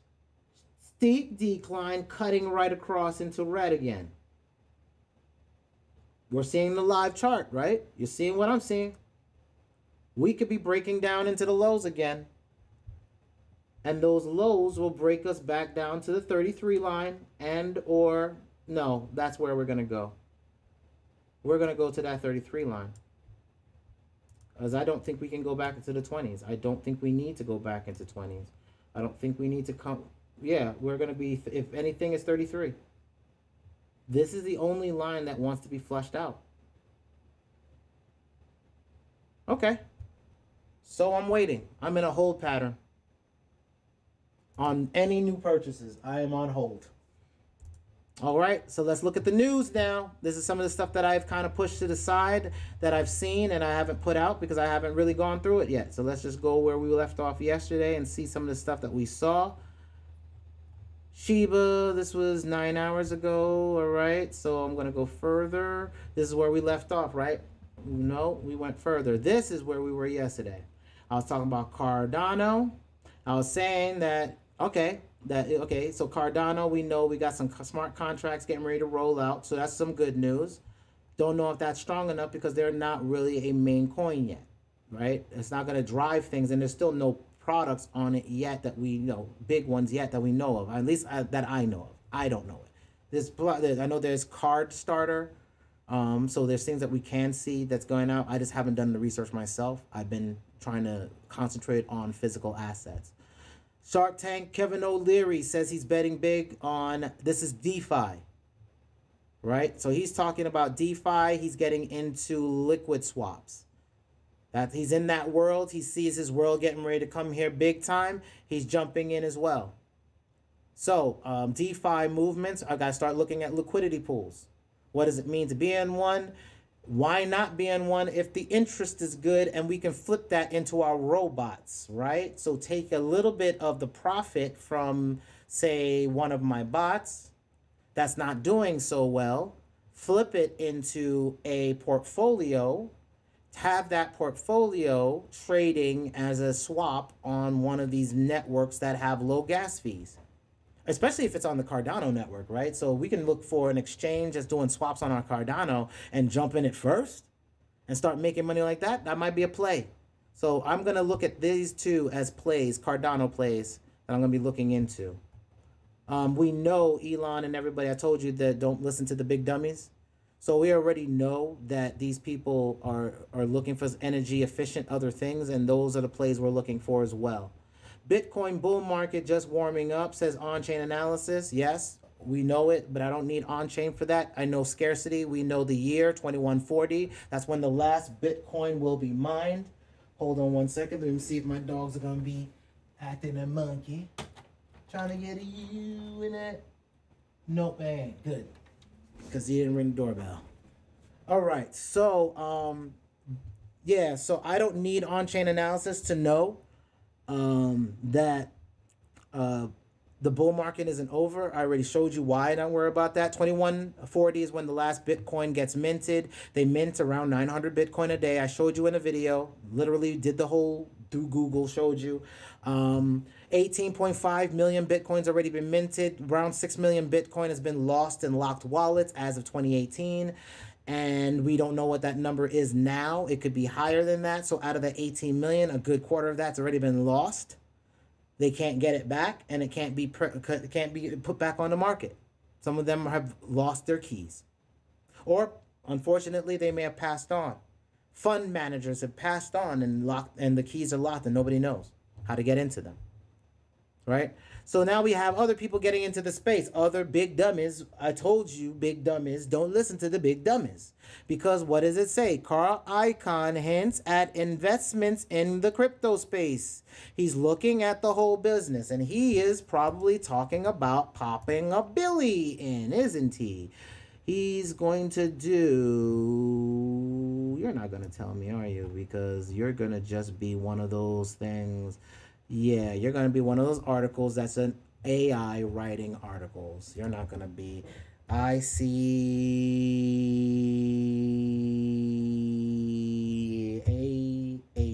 Notice it says, his name is Icahn. Khan, K-H-A-N? Khan? Yeah. So Icon, crypto, billion. Yeah, they don't want to talk about this. See, that article was early and it's I just want to parrot some shite, but I don't even have no figures in it, right? Here's the figures. He's about to put a billion fiat in it. What do I care what everybody else says about it? If somebody, what's the laws of supply and demand? Right? The more scarce an asset is, the higher its price point goes. If a person puts a Billy.5 in, is it more scarce or less scarce? Is then the price going to reflect that whenever sentiment happens? Yeah, sentiment will know because there will be less coin and people are going to be like, well, I want some Bitcoin, and the price will just keep going up because the price of what you're willing to pay for it now will keep going up when people FOMO in. I'm still in I've told you I'm waiting. If it just dropped right now, I will still buy, and if it does, I'm just holding to wait for weakness. I don't think I'm going to get a quick spike. I think they're going to try one more shakeout. They're signaling another shakeout. So if I see a signal of a shakeout, I'm waiting for it. I'm just looking for the news. This news is good news, and it's actually not good news for a shakeout. But I'm not done. I'm sure as we go higher, something is going to shake it out. Oh, no, we got another good news that might go well for Bitcoin. With Fidelity,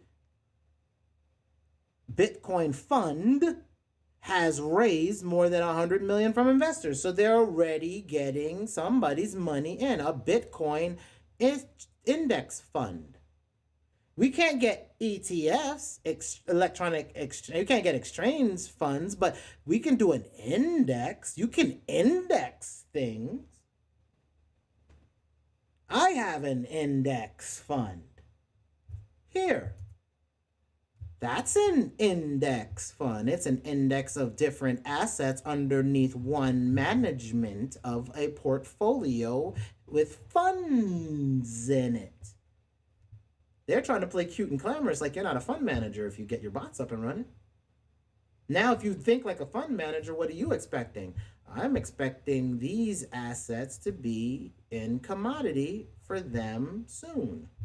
And they're going to open Bitcoin up to other people. They're going to let people invest in Bitcoin now because then those guys on the platform holding Bitcoin in Fidelity will give people in Fidelity ways to buy Bitcoin, and they will receive custodial fees.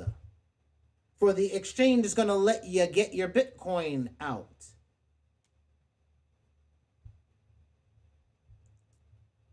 Crypto startup Reach raises 12 million to build on Ethereum, Algorand. Hold on, I gotta go over here first. Coinbase /staking, right? STAKing, right? Coinbase.com/staking. I'm heading over there. I'm dragging it onto my screen now for those that might just be listening and not seeing the screen. If I go and I scroll down, I see Ethereum, like I told you, ETH2. You get 6% staking. It's locked in a lock wallet, but I'm fine with that because I believe Ethereum is going to be more scarce after the new updates. I know it will be because it'll be locked into more contracts, as well as there's going to be a burn feature that gets there that they're going to be burning ETH and destroying it. So ETH is going to start disappearing out of the system, making it more scarce, giving it the rise like Bitcoin. That's what everybody buying ETH and why ETH has still been being bought up while everything else has been going down. This is what's happening. ETH2 is happening. Staking on Ethereum is happening. All these guys are talking cute and clamorous at Bitcoin because they want this to go up. Why? Because they're buying this right now. Hold on. Let's refresh this market. 4%? It's showing you. They know what they're doing. What am I showing you with the news? Why do I show you news after I show you before? I show you news after charts. Why? I live news after charts. Because I see the news, but I don't try to read it yet. So Icon, another billionaire, says he wants to put there it is, 1.5 billion. I found it for you live, but I actually did save it. What did I tell you? What did I tell you? Huh? When I did, hold on, I'm dragging it out because I'm calling my shots from here on out. I am calling it like freaking Tiger Woods, y'all. Come on. Let's go back here. During this stream 2 days ago, right? 2 days ago. That's not true. That can't be true. 2 days, really? That was a Monday? I thought it was on a weekend. Well, I guess it was 2 days ago. That's crazy. I thought it was longer than that. All right. So anyway, I started charting 2 days ago. Hold on. Let me get my videos out. No.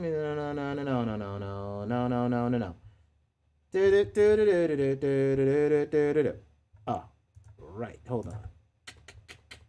Let's go back to the news. Right? I said Hong Kong goes ham on unlicensed Bitcoin trading. Right? Right here. And if you go back 6 days ago, right? And then I put out 4 days ago, 4. There it is. I knew I was something. No, I knew something. 1, 2, 3, 4. Sunday, right? 4 days ago, I told you I was plotting how to deal with the China information that was coming in.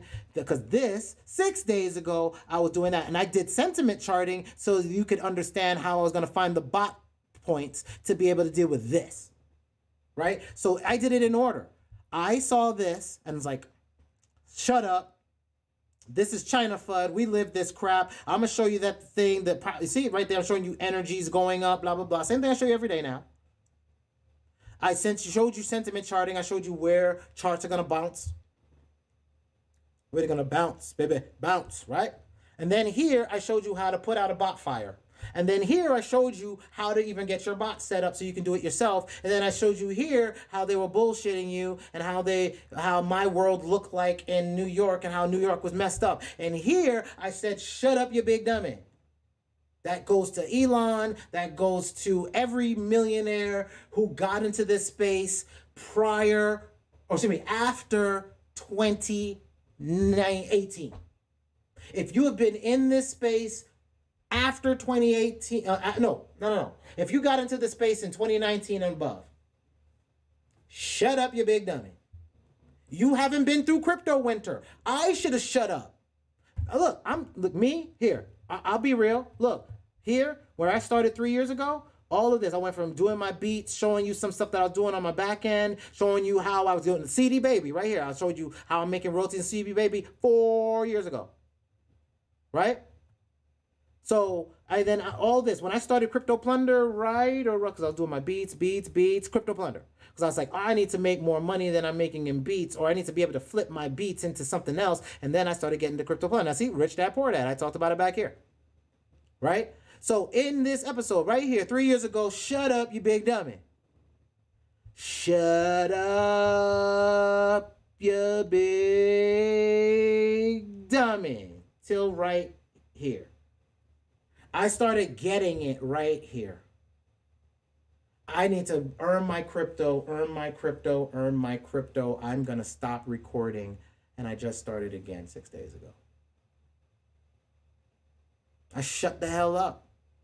Because I had nothing to go by. I had nothing that I could do through crypto winter. Like that whole winter.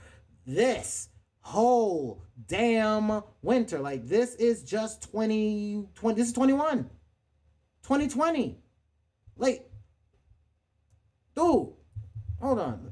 I don't think y'all get it. Like this. No, I gotta go into. I have to go days. We must be on the day chart. All right. Look. This is the day chart. All these days. Look at how there's barely any red. Like this is the 2016, right? This is 2016. This is winter. It was starting to peak up. 2017, run. This is where I should have been. Shut up, you big dummy. This is me. Shut up, you big dummy. Now look at this to this. Crypto winter. Boom. We just started this bump.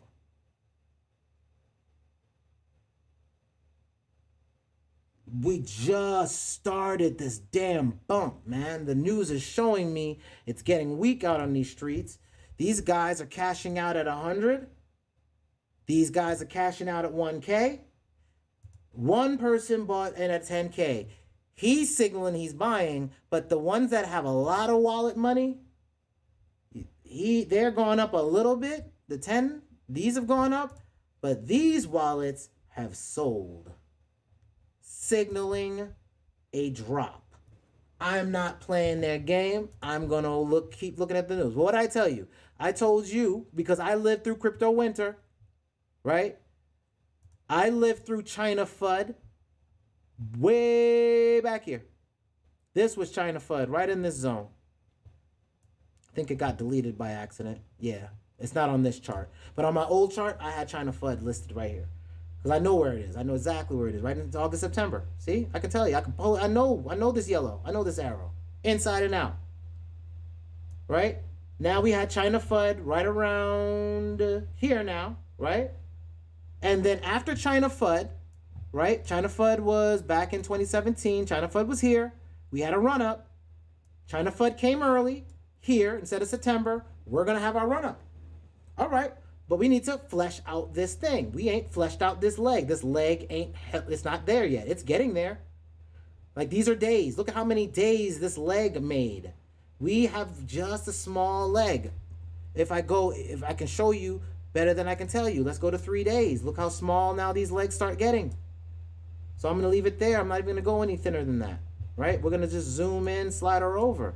Look at how much data is here. Look at how much data is there. There's not a lot of data, and it's spinning its wheels right now. I got a spinning top, right? Coinbase. I'd be sticking it in there earning interest because Hong Kong goes ham on unlicensed Bitcoin trading platforms. I kept telling you all the way on these videos, when I did the video,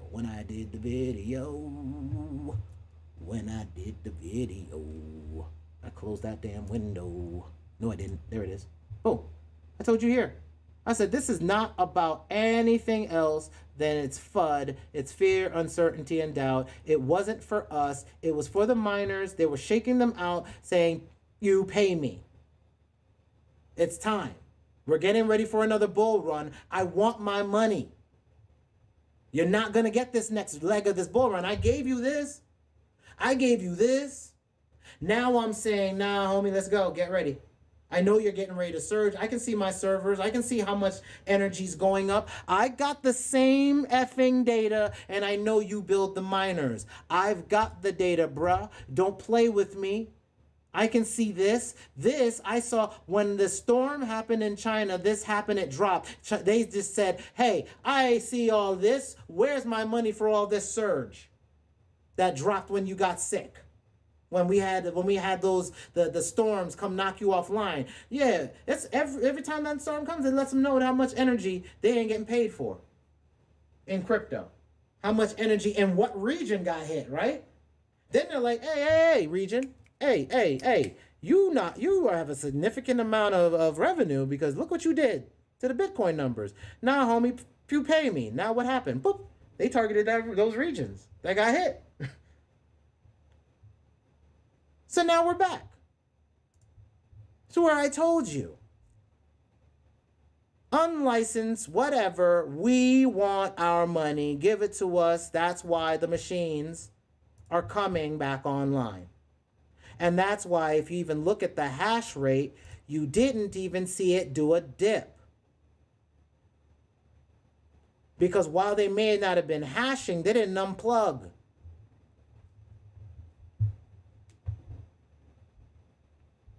You made a hash for other things. But its total hash rate sure has dropped. Unlicensed, just like I said. Ren, I keep seeing this. I got to start studying on them. I have some. Oh, no, I don't. But I keep asking myself why I don't. Ren. All right. Let's see what Ren is and why I keep seeing it everywhere, right? All right, there's Ren. Let's open that in a new window. renproject.io. I'm not going to be clicking into too much because I don't want this crashing like the last video stream. What is Ren? Ren is a protocol, so we know it's doing something else than just being a Bitcoin stupidito. All right, Ren protocol is permissionless and trustless, as all things should be, duh, that allows users to transfer token across different blockchains. Across all that, okay. Ren virtual machine. I know Ethereum has a virtual machine. Okay, I know that. Is focused on building an interoperability solution for decentralized finance. DeFi. Okay. Who did we hear was getting into DeFi? Didn't we hear somebody was getting into DeFi? Says he's betting on a sector. I didn't click into it because I had already told you what it was. He's going into the decentralized finance, DeFi. Shark Tank guy. Down in this news, I move up higher in my news that I keep finding and hear about a platform. And then when I look at that platform, which I seem to have closed, or no, I'm over here. Right? When I look at that platform, it's for DeFi. So I know this is in DeFi. We know money is going in. All right. So formerly known as Republic Protocol, originally wanted to be a dark pool decentralized exchange project. A dark pool is considered an exchange which financial assets are first matched and then traded on an order book that is private. Okay. Private pool. Okay. So way of handling private transactions. Okay. So that would be good for financiers like right? If I have money and I want my assets to be traded, but I don't want it all on the blockchain where it's all transparent. I don't need everybody in my business. I want some type of private chain that I can do my transactions and do DeFi away from prying eyes. Dark nodes. Boop, boop. The protocol rebranded itself in 2019, the height of the DeFi run and NFTs beginning, programming contracts, and focused on being a DeFi interoperability solution. So I want to do connections, interconnections, yes. Instead of being by myself, I better just link to the chain. Smart. Ever since then, Ren is mainly used as a bond to operate the dark nodes. We're going to use bonds to operate servers, contracts digitally to operate whole machines. Dark trading? Yeah, y'all think y'all slick. I think I get you. All right, maybe. We'll see. It sounds good on paper, right? Dark nodes function similarly to a validator. I know that in oracles, right? I'm understanding that in proof of stake blockchain. So there should be a way for me to earn Ren. That's interesting. One major benefits of a virtual machine or their virtual machine offers to the Ethereum network. See, I said it, that they have a virtual machine. I knew it. And the DeFi is liquidity. Currently, there are plenty of Bitcoin sitting around in users' wallets and not earning any returns. With their virtual machine, there is a value in exchanging bridge for a user to convert their Bitcoin into an ERC token equivalent. That means Tron, or that could be Binance Smart Chain. This image is dead, whatever it was. Ren network built around Ren's virtual machines. Gecko. All right, Gecko, you don't really have the information. But okay, this is interesting. I'm not going to go to the website, but you know I'm going to be looking at this. I would probably do some research on it, and then I'll come back to it. Right now, price is 63 cents, and it is on Bitcoin, and it is going up by 18%. I mean, it's on Coinbase, and it has gone up by 18. So I maybe should not keep too much underneath my feet. Let's just look at the chart. kind of like we do with Bitcoin, right? And is there a way for me to see, yes, 1 year, 180 days, 1 year. My dogs are about to start barking. Yeah. So it's potential. There is potential. There is potential that that is going to be a thing. Hold on. Yeah. We're at a bottom. It was at one time all the way up here at $1.72. And it's currently all the way down here.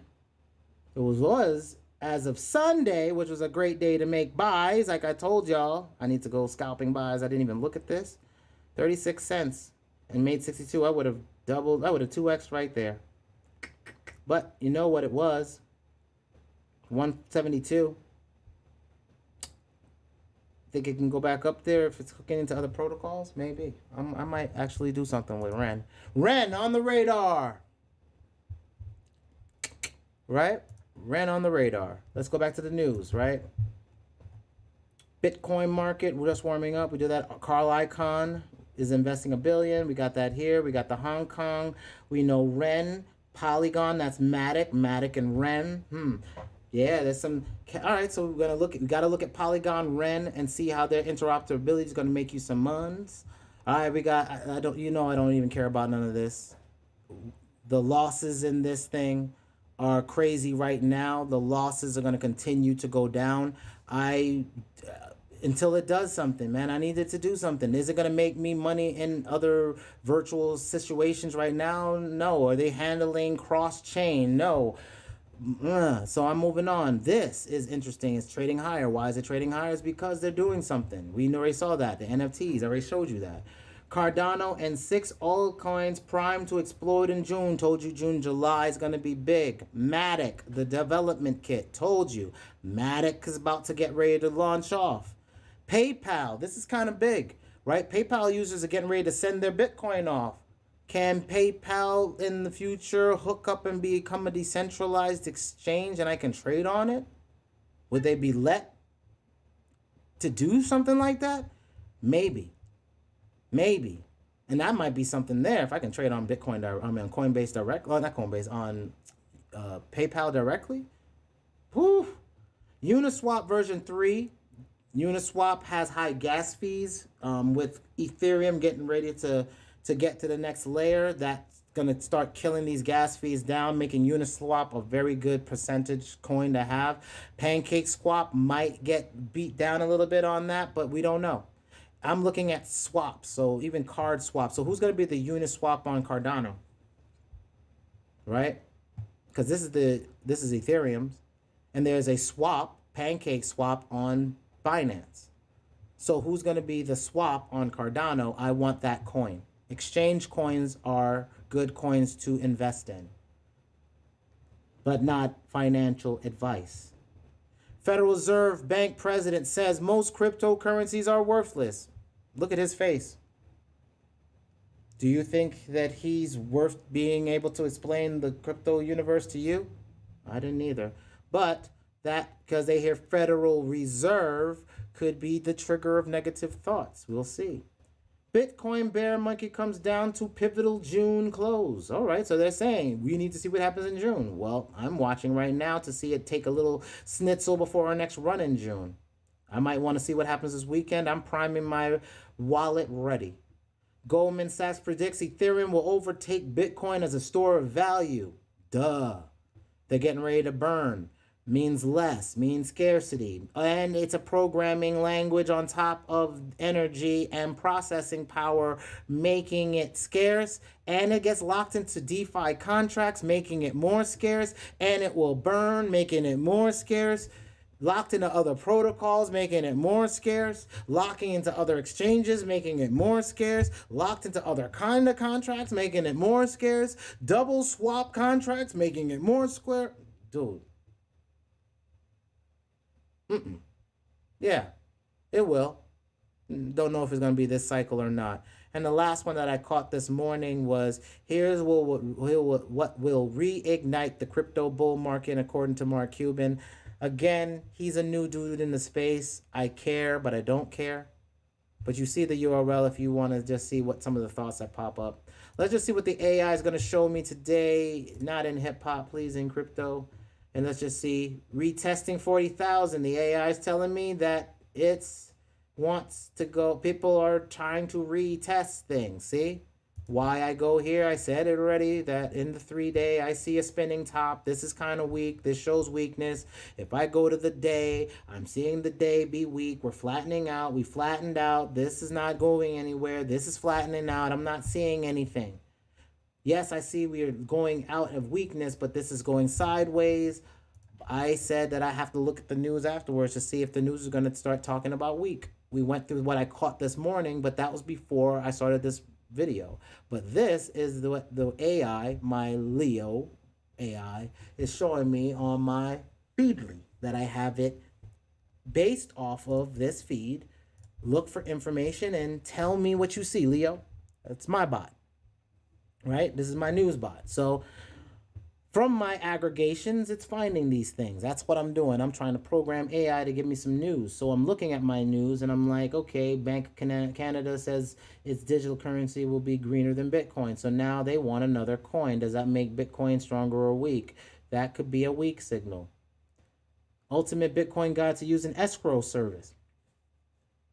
I don't know why you want escrow, but hey, PayPal is an escrow. Cash App is an escrow. Robinhood is an escrow. It is a middleman to your crypto. Coinbase is an escrow. You could just get Coinbase direct to your wallet if you hooked your wallet directly through a computer and got in some type of wallet like a trust, or your phone, use a trust wallet and buy it from a decentralized exchange, and it'll be right in your pocket. White House reviewing crypto regulation to ensure traders can Dogecoin to their heart's content. Regulation, we need it. Good.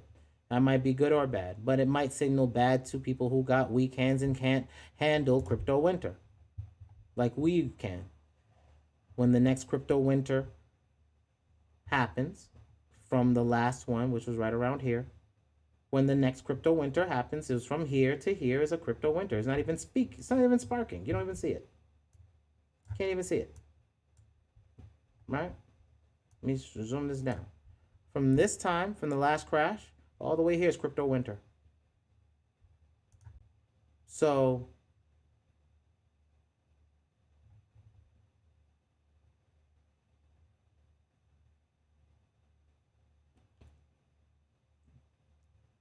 regulation, not a bad thing. I'm not going to trip on that. I'm thinking about it. I'm like, will that be a negative sentiment? I don't know. I don't know. It could be misconstrued as that, but that's just people being worried. Nvidia made $155 million from crypto mining chips last quarter. See, hardware is making money. Hardware is being scarce in your gaming world because they know where the money's at, and they know they need to feed the people because they did in the last cycle. Give me the GPUs before summer, man. I need my GPUs. I'm launching my stuff before summer, man. I told you 73,000 were coming online.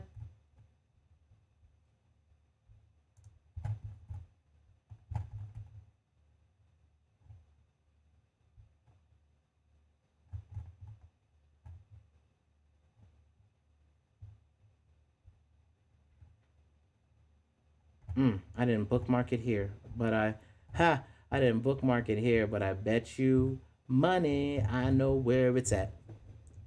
Bet you money it's in the Discord. Do I even have my Discord open? Yeah, I do. Yeah, I do.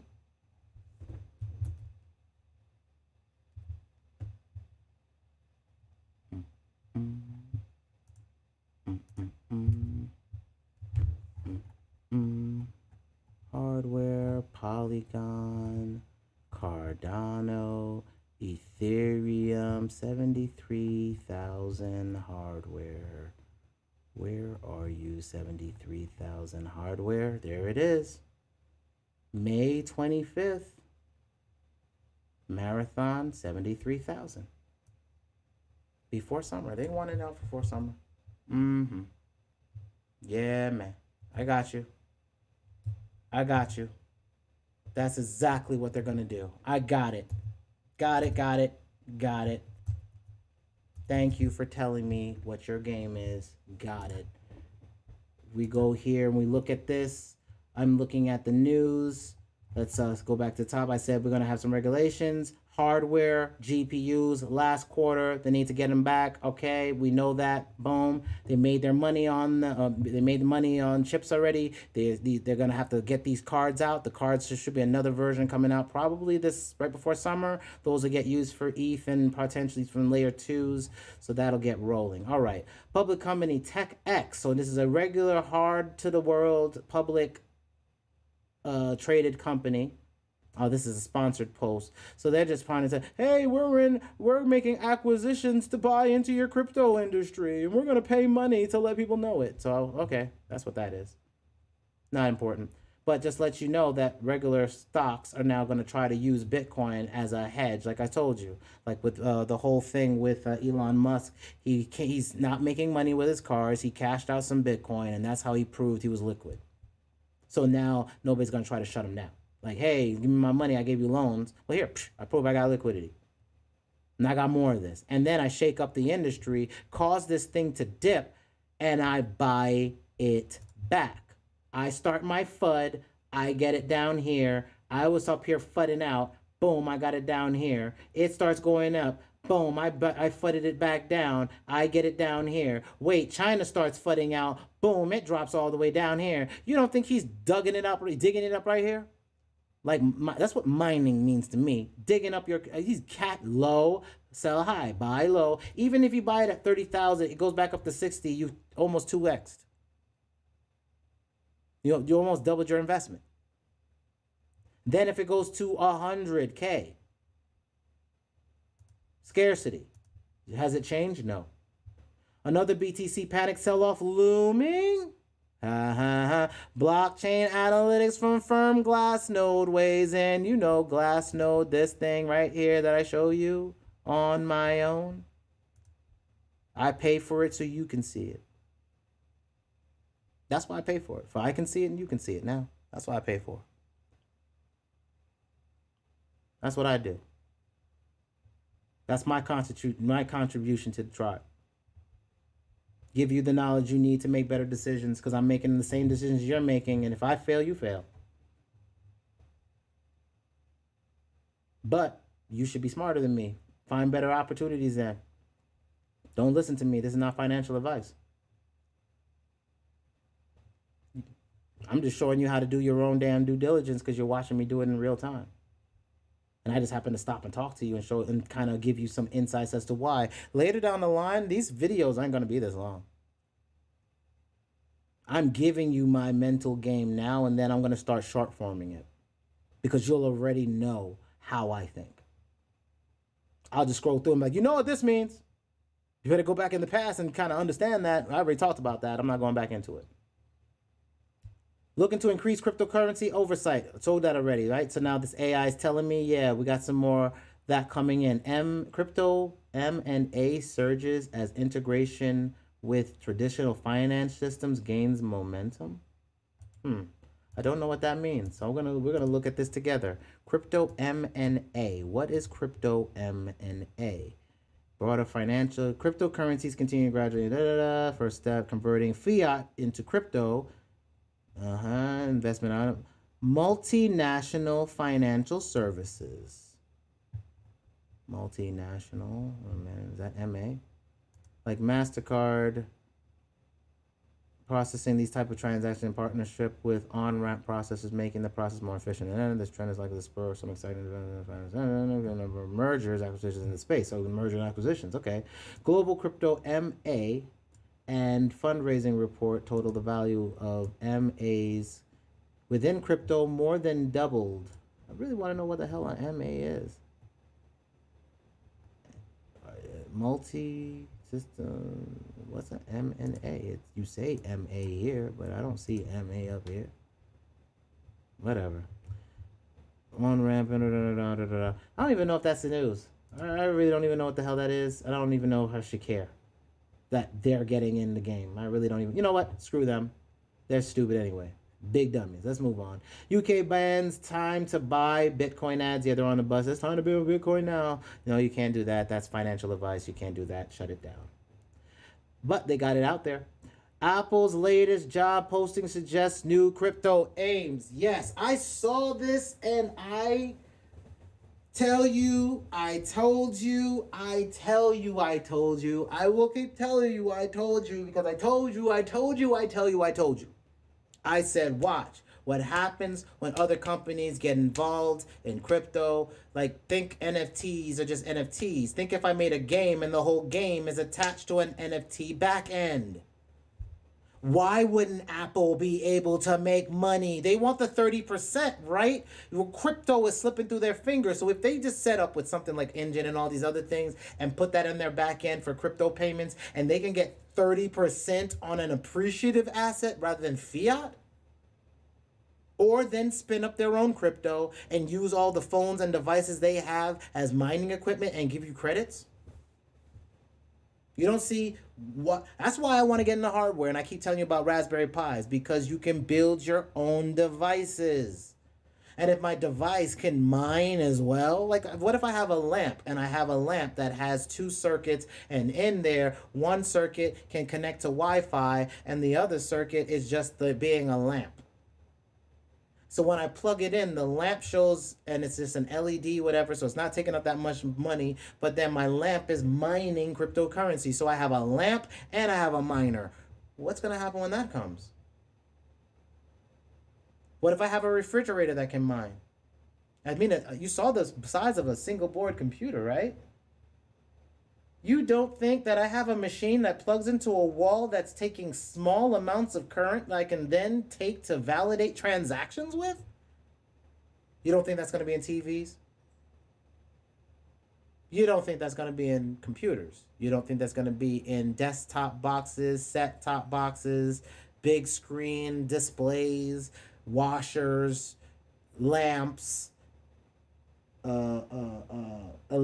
treadmill equipment? What if you took it? What if I took a treadmill, hooked it into some type of generating whatever, and you use kinetic energy to actually spin it, and it becomes a turbine, and you, every time you exercise or you do any pulley, whatever, every time you exercise, you're generating kinetic energy, and that kinetic energy was saved to some type of storage battery or whatever, and that connected to some type of Raspberry Pi type thing, and then boom, from you working out, you could be making money. Sounds crazy, but what if it was a thing? What if I put up solar? What if I put up other things like wind, and not get the big spinning disc that can kill birds, but the small things that spin like cylinders that look like DNA and catch wind from every angle, 360 degrees, and basically will spin with the lightest breeze, and make it out of things like, I don't know, what did we say initially in my news?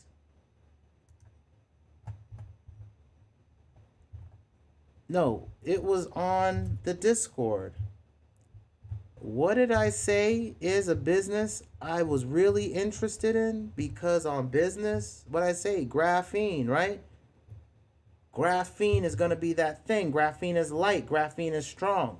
Graphene can conduct electricity. It can potentially in the future maybe store data. Keep a charge.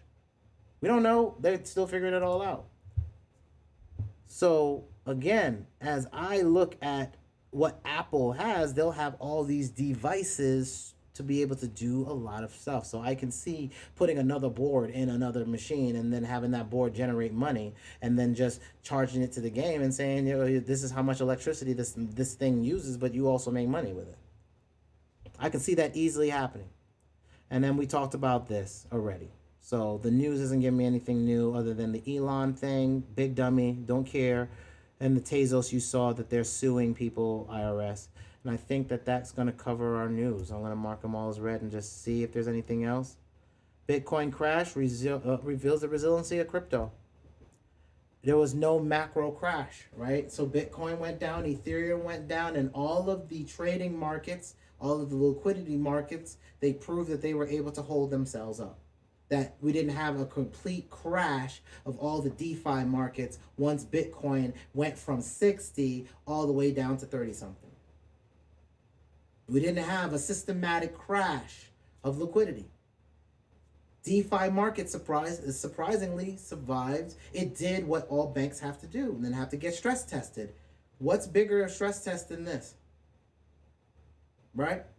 So, with all the information you have heard from me, because I've got to get ready to do my other work, I have looked at certain things. You've heard some new names to be able to do some research with.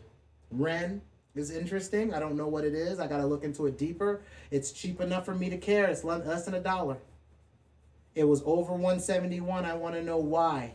And I need to know how. And I need to know if it's going to grow. And I need to know if it is a competitor to any of the other things that are storing data, like Chainlink or anything else. Is this a 1 or 2? Is this a 3?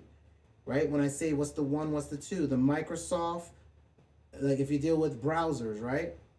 You had Internet Explorer, you had Netscape, and you had Firefox, right? If with your phones, you had Microsoft, or you had Google, you had Samsung, which you still do, you have Apple, which you still do, and you had BlackBerry, right? 1, 2, 3. When you have banks, bank number 1, bank number 2, bank number 3. When you've got your phone, which companies do you have? When you have your television, which television do you want? Who's the number 1 television smart TV? Who's the number 2 smart TV? Who's your home device, right? You've got the Google home device and the Amazon home device. Who's going to be number 3? Who's going to be doing it decentralized? What you do know and what you do see from the data is that there's potentially a shakeup coming. And you might be able to buy Bitcoin cheaper, or this might be where you need to be buying right now. Maybe. Right? So I have given you my game for the day, man. But my strategy is I am holding position. I'm going to see what tomorrow looks like and see if I'm going to buy in. Let's go ahead and look at the bots one time for your mind one time, right?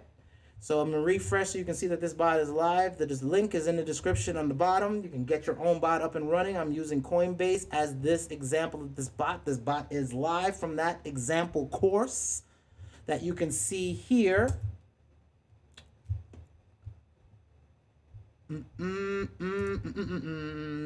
Intro to crypto bots. 42 people have already viewed it. It is an hour 39 worth of teaching you how to get your bots running, and that bot that we did out of that is this one here. So far, it has been running since I created this bot. I have not touched it. It is 2 days since it's been running. Oh, have I? Wait. Yep, we have not touched it because you see there's no closed. I am being transparent with this whole thing. All of the bots are transparent. You can see all 3 bots, right? BG bot 1, BG bot 2, BG bot 3. That's what Bitsgap bots, right? There are all these bots. So this bot has now been running. We threw 1,000 at it. You can see it's up, right? We are going to be looking to see if we can get any other coins, right? Is there any way for us to invest? Let's do this real time. What am I going to do? I know we've got some BTC here. Right? We've got a couple dollars of BTC, really not a lot. So I see 10, 15, 13, 18, 19, 20, $21 and change free in BTC. I don't think that's enough for us to get into anything, but let's try, right? BTC, you never can tell. And that might give us some more. We want to put money to work. If we can compound our money into something else and earn some more interest, we want to do that. We don't want money sitting around not earning, right? CTSI, because that's how we follow the laws of gold, putting money to work. And I'm putting it and trading it with robots that are versed in trading it for me. Right now, I'm clicking and seeing all the bots that I'm running. This RLC bot is already running, so I can't do that. I got Ref. It's telling me I'm not enough because they are doing, these are the big whales setting up their big things, and that's all those numbers are showing you. So what the whales are doing. But it's also telling me I don't have enough Bitcoin to play in this one, even with 19. I would have to come all the way down, and even then, I can't even get it. I have to have at least 10 grid lines, even at 1.98, right? Can I get in? Nah, there's no way for me to get in at 1.98. So I can't get in. That was rep, right? So fourth is another thing. Looks like I got a start button. Okay. Rep. Not rep. What was that? Fourth. Fourth. I have seen this before. Do I have Matic? But let me check Matic. Ah, not enough for Matic, huh? Hold on. I'm going to look at that fourth still, but give me a second. I want to see if there's any way for me to get in this. No. Okay, so I can't even get into this. And that's with even at 204. No. So fourth lets me in. What about Ethereum Classic? No. Number might be. Number might get me in. Okay, number has something. Adjust. I can do this one too. All right, that's Trib. I don't even know what TRB is. Hold on. We've got a new thing. Something live for y'all. Hold on. I got something live going on with the bot, right? Let's check this out real time because I don't even know what this are. TRB. Never heard of it. TRB. Oh, Teller. I actually think I bought some of this. I did. Hold on. I can't show you this wallet. Sorry, guys. I think this is in my long-term holdings, and I've got to look on. I got to look separately. So give me a second. Let me just check the long terms.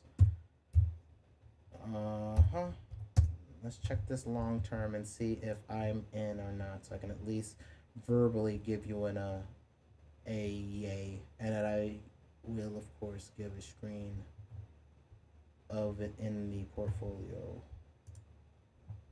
as proof of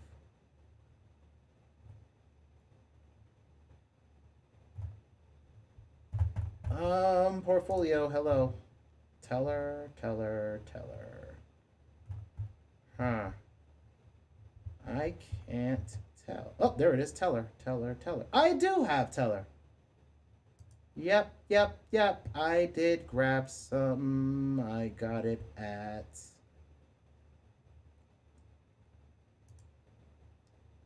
price per coin. I got it. You got it, bet 520.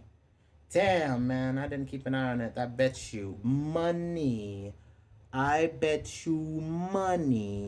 that Teller was cheap on Sunday.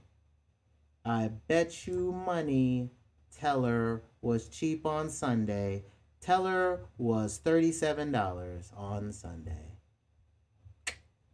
Boop. So when it goes back down, I will look at that. But yeah, I do have some Teller. Okay. So TRB, right? We have, hold on. What do I have in there? I said I have that much, huh? Okay, I got about one in that. All right, so what I'm going to do is I'm going to actually see if we can get this bot rolling, because if I'm holding the asset, I don't like holding an asset that I am not making money on this side of the trade. I am holding number, and while it's about the same, this is something I want to hold more of it. So I will actually get myself a 1.98% on this. I'm going to drop this down to here. If you watch the training video, you know why I'm doing it. I'm not explaining that. Watch the training video. I'm going to do 14 lines. We're set where we want. It's going to be the 18 bucks. I can do a back test on it and see. It'll get around 24% that it's saying, but we don't know, but it don't matter. So I like it. It's going to be a low percentage, but it's something. Let's go ahead and start. And now we're going to wait. And now you can see that our investment has gone up from what it was to what it currently is. right? And again, we started this bot with just $1,000. We started this weekend and we are now invested $150 in. So we've made $50 somewhere in the increase of value as well as being able to trigger new asset classes and the earnings of them. What is the total investment running? Right? That's what this screen does for you. It says, this is what I currently have running as an investment. And then that lets you know, this is why I'm doing it this way, right? I'm showing you how I'm building this from this one thing. Because, hey, we all need to know.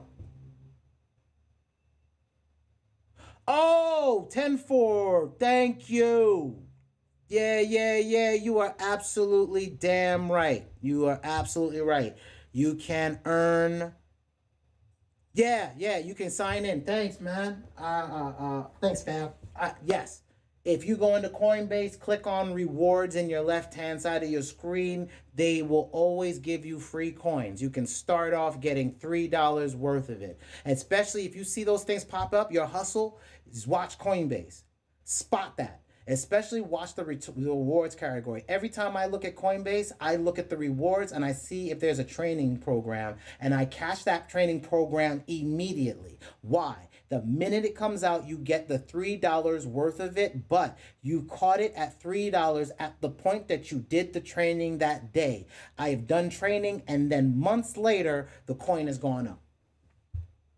And you're making money on that. I have coins that I just did training for in Coinbase and I just got. So if you want to get money and you want to get it for free, you can do this. Get the coins on Coinbase, wait till they appreciate in value, keep watching them, sell them off and flip them into USDC, put them on a robot.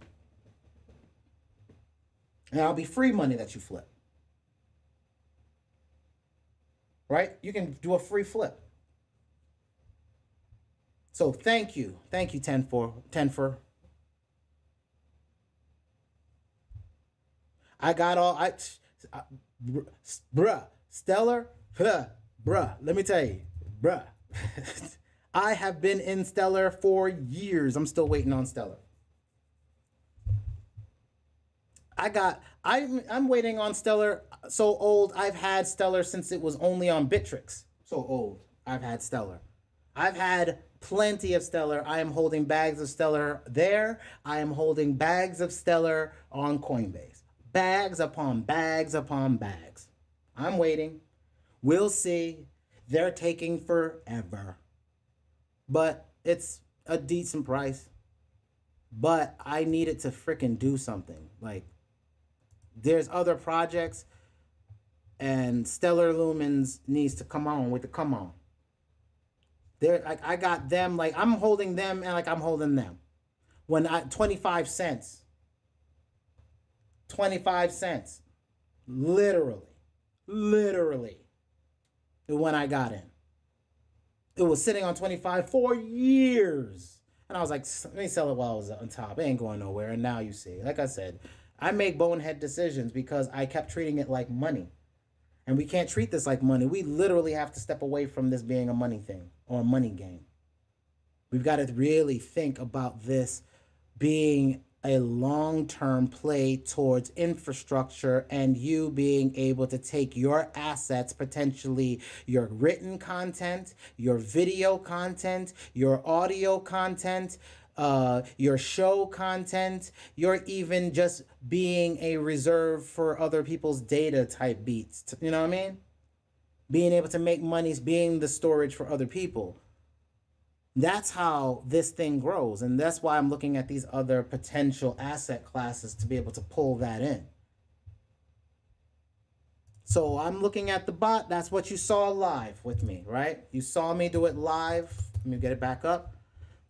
We are now into this bot. This bot is still trailing. It's going to trail for a while. And just hit refresh so we know that it is locked in. We know it's locked in. So now we've taken our profits and we've moved them in. We've dropped down a little bit, but we have more assets than we had, right? We started with 1,000. It's still going up. I want to see it go up more. I would be sticking it into other things. I actually want to stick it in I want to make a high risk one and do a Kucoin one, but I would need another set of 1,000 and another robot, and I'd have to do all of that. I might just make this be I want this to maximize, not just keep spinning out bots. But since I already have a full Coinbase bot, I might make this one of those, we're gonna let this compound a bit type beats, get us $100 worth of compounding, and then put it all into a high risk trade on another exchange, and have that high risk trade on this one and earn even more, and keep growing the high risk and this risk. So we'll make this a mixed risk fund where it'll be high risk and low risk. So we'll start with low risk, grow this interest slow, let that run. As we compound, throw it into KuCoin, create some kind of sub account, try to figure out how to make that into another portfolio, hook up the APIs that way, and then create a basically a moderate fund where it will have low risk and high risk funds in it. I think that would be better. Let me see what you're saying, 10-4.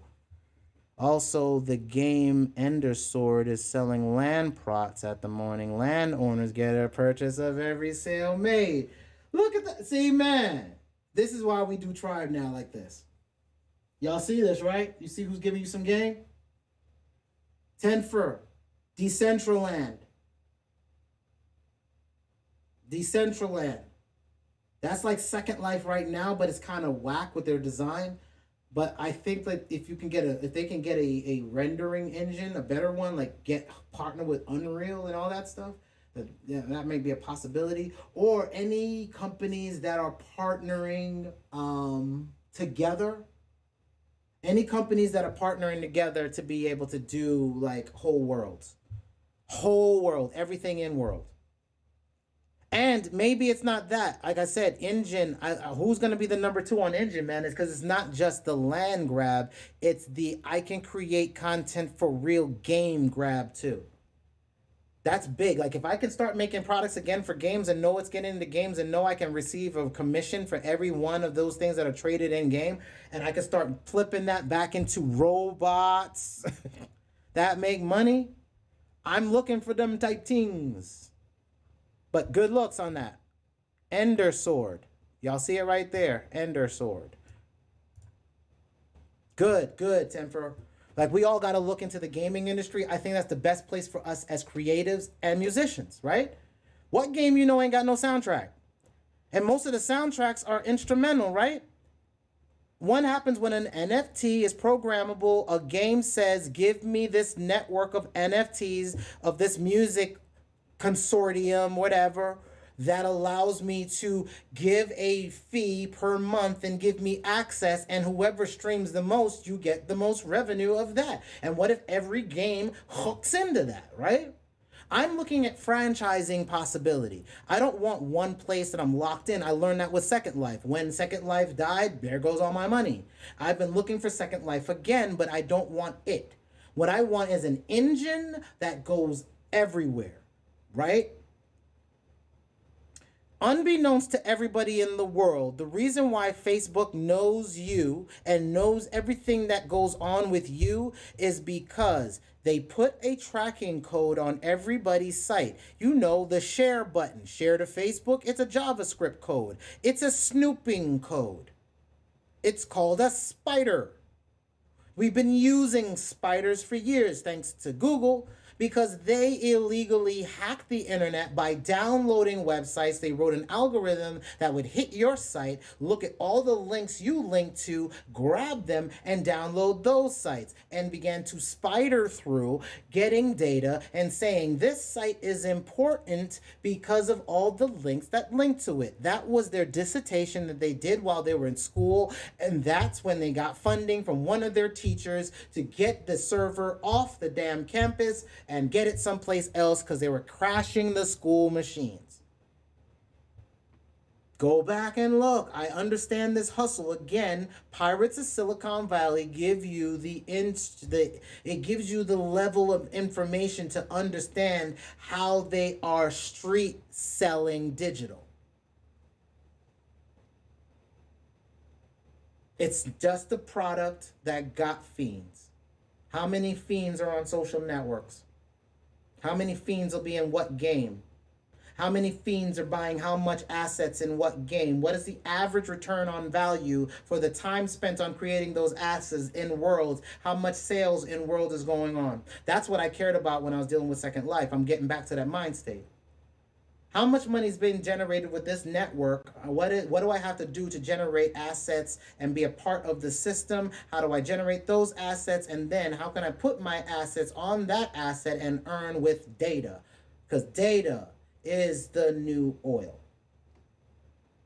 And if I can then create products that can hook to that data down the line, I can now not only sell products, but sell my data for how those products are doing, and then be able to prove my asset classes if I want to issue loans.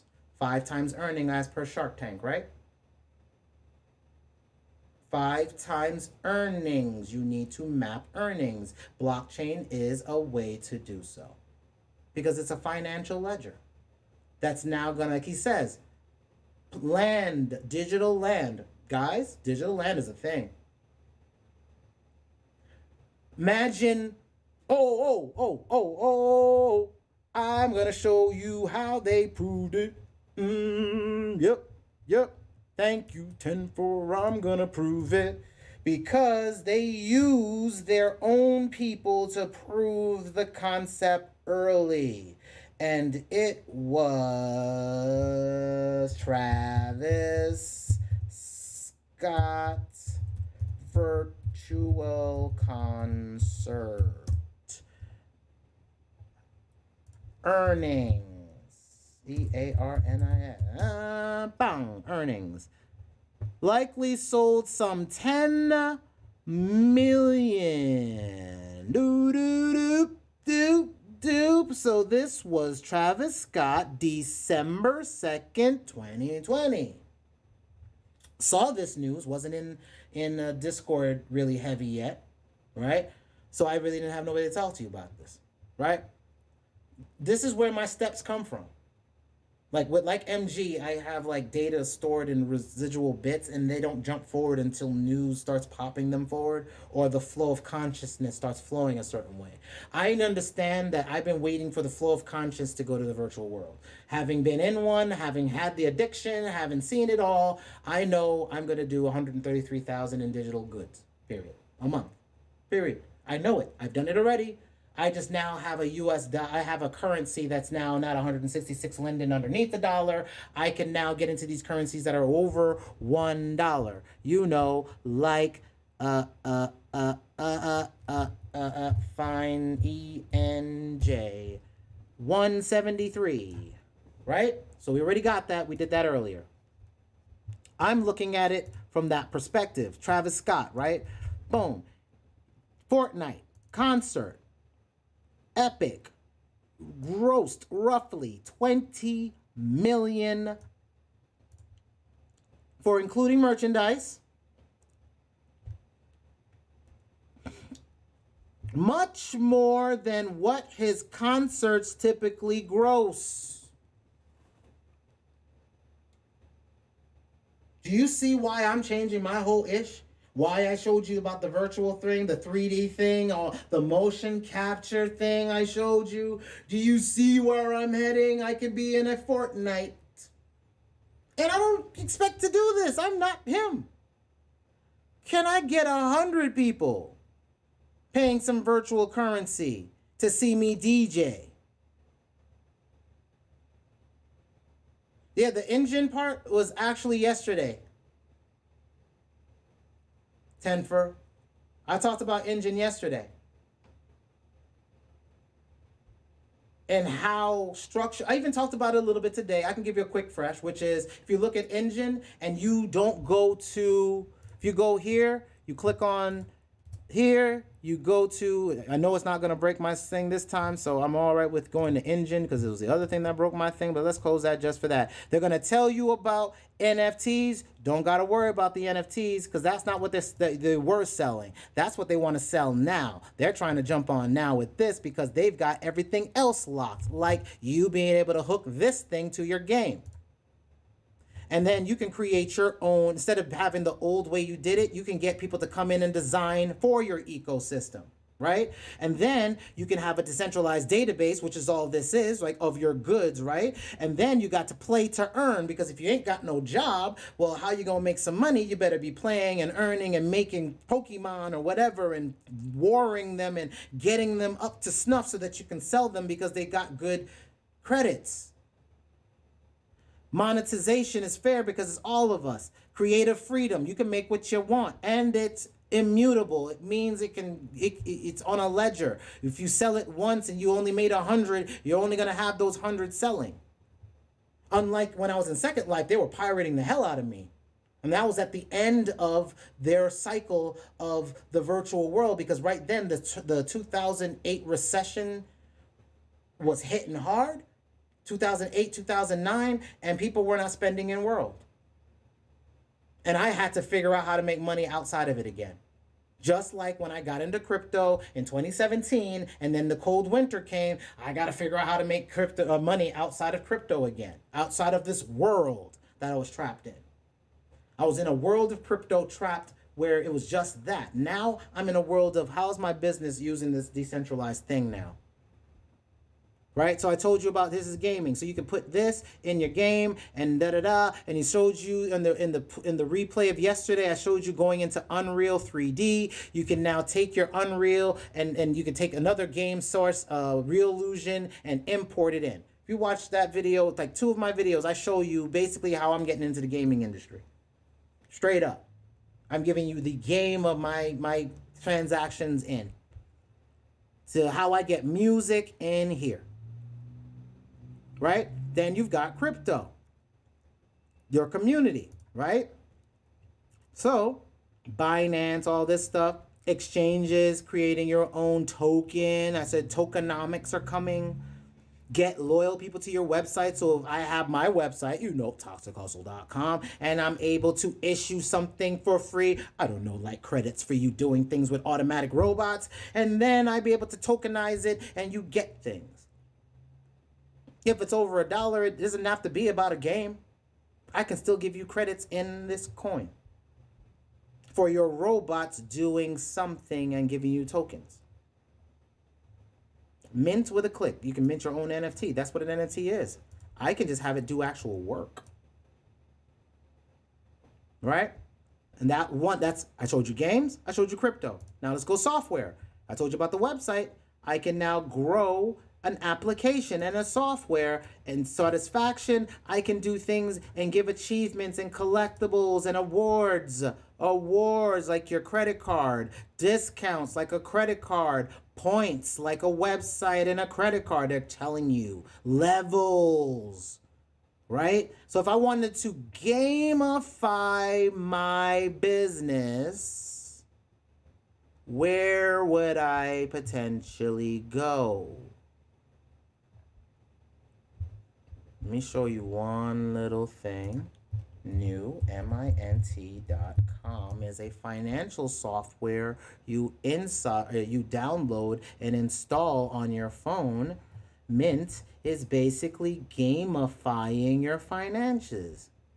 You see, it's on Google and the App Store. This is the thing that began to let me see and go in the back end and start fixing, like budgeting, right? Being able to see my income and categorize, create a budget, right? I can create a budget and try to set that budget and meet the budget. I can come in here and I can bill payment tracker, budget categorization. I can sit there and say a transaction and then categorize that transaction. And now I can go in there and say, give me a report of all of my eating out. Let me see how much I'm eating out with. Oh, you know what? I'm spending way too much money on that if I want to do some investing next month. I do that right now. I just go in and I know fast food places and I just sort it real fast. And I'm like, oh, I've been eating out way too much. That's gamification. They're gamifying finance. What happens if it becomes decentralized? If there's an application that hooks in to do all this? What if they gamify investments? What if you can gamify your business? Gamification is coming, right? So that's engine, right? That's kind of what I'm looking at for Like he said, you got DAI, you got these rewards, Tezo staking, you can get your interest. I'm watching wallets sell off. I'm looking at, we've got systematic risk. I'm looking at people are getting ready to get more Bitcoin, more Matic, more. We got cross chains. We got all these things getting ready to happen.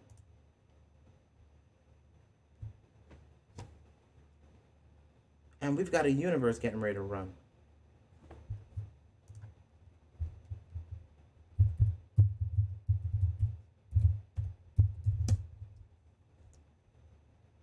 Not only can I sell digital goods like digital shirts like this for an avatar, guess what? I'm going outside the world. And not only can I do shirts, I can also make sneakers. Working on that. They're 3D printing these things. This or they're not 3D printing, but yeah, it is 3D printing. You know, you're printing on a 3D material. This is coming more and more. I'm getting ready I'm doing tests now. This whole website, Toxic Hustle, is nothing more than my research site. I'm still working on this. My first Raspberry Pi projects. I wanted to just do a video thing, and I wanted to do a gaming streaming thing, and then I realized I didn't need that. And then I was like, well, there's hardware, and it's 8 gigabytes of RAM, and there's a whole bunch of decentralized things that don't need you to mine Bitcoin or heavily intensive, right? And of course, storing things on your wallet. But being able to like design shirts, clothes, I'm gonna be able to put shoes and have my shoes match my shirt and my pants. All of it 3D printed, and all of it with my own designs. Like, that's crazy. But then what if I made an NFT that I could make this collection even more limited? I could make a limited edition collection that you would have to hold your NFT in a wallet, and then after 30 days it mints a shirt and presses one out for you and delivers it to you. You actually get a physical shirt. That could even reduce my quantity of, I can actually have limited edition shirts. Raising the value of my shirt, because everybody can design a shirt now. So I'll design dope ones that you can wear in world and out of world. Right? So now your avatar in world can be the same one. I'm looking at it for artists, right? How can we get skins of, how do we do skins? How do we generate skins? How do we generate skins that look like us to be able to be in our own virtual concert halls? How can I have developers develop virtual landscapes and virtual concert halls, and that we can stream our music and have our avatars basically performing? How do we create worlds that are just what we wanted to build? That's the future, man. Look at this. It's a financial thing. Get $47,000 in it per coin. And it ain't even Bitcoin. Like, this is by price, man. Look by price who's got the juice. Right? And then, of course, market cap is always big. Because market cap just lets you know how much cash, and that's really what you see as the storage of this number, right? This number percentage is just this, sorting this by market cap. Who has the most amount of dollars sitting inside itself? That's why you look at this chart. Chart. You're trying to figure out where the money's at. We're in a greed into a fear. We've got weakness. I'm holding in a hold pattern until things shake the hell out over the weekend, potentially. We've looked at the news and we've seen that there is some weakness and some weirdos saying some weirdo-ish, right? Coinbase, get your interest up. If you haven't taken the class already, I suggest you look at the class that I have for trading, because again, this was the last spike. I don't think this is the only spike. I think this is a bump. But if this is the top, which we already know, I showed you it's not. If this is the top, we would have all of this winter to make money. But we're not at the top. This is a shakeout, weak hands. It's going to go do its surge. Then it's going to crash in November, December.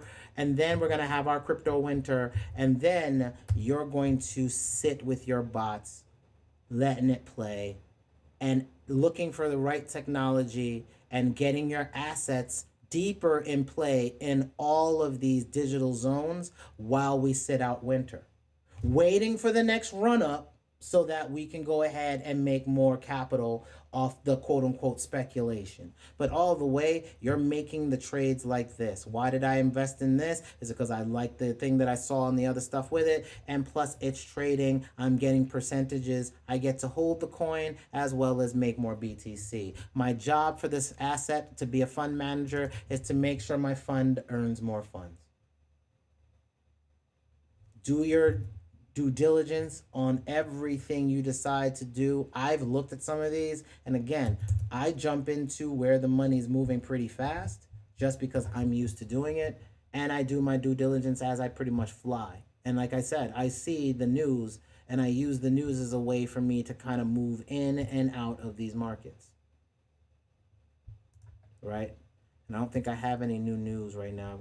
Right now, 150 million from crypto, Bitcoin crash, Crypto.com review, crypto earn interest. Okay, oh, it's Crypto.com. Here's something.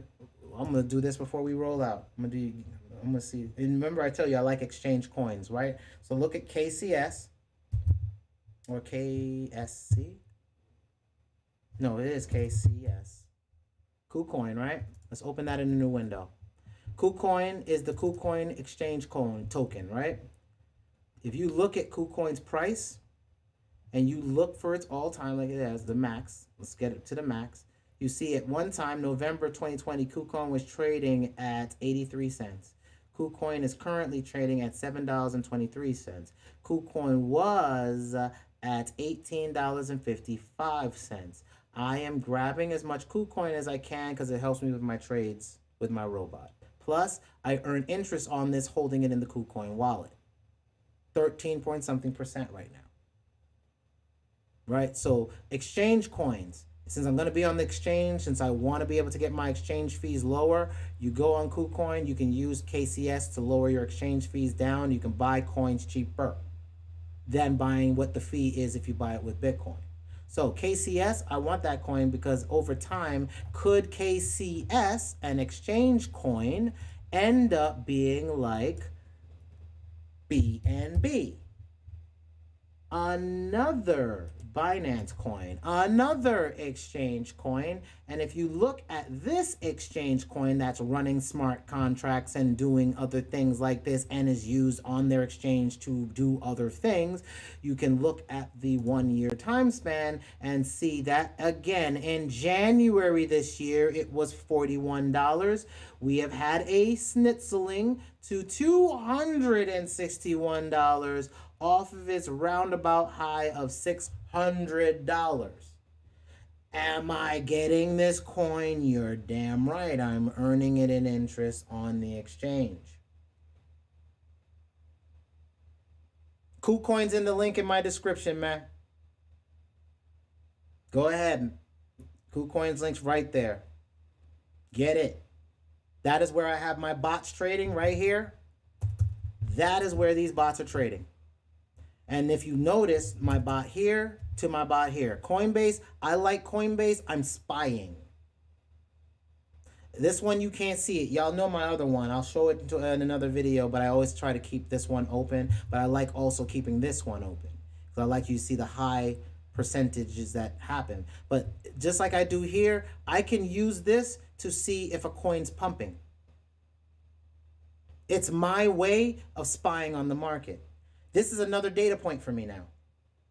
I've used this not just to earn. I use it into letting me see who's profiting most. How many days have I had it?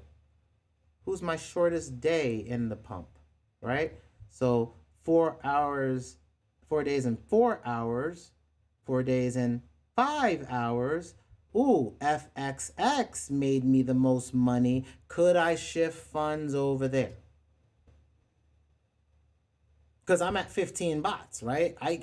Now that's my top number. I either have to make another bot to use the extra coins I'm making in here, because as you see, Kucoin be giving you that work.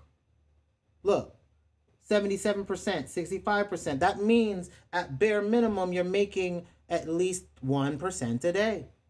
Is that proof? Is there proof of my statement in that? Is that actually happening? Hold on. Let's refresh the page, right? Let's make it fresh. We had 377. We're now at 375 because the market is fluctuating. I've got ETH. This thing's going weirdo because it's just doing a little weirdo schnitzel. It's fine because ETH's been running.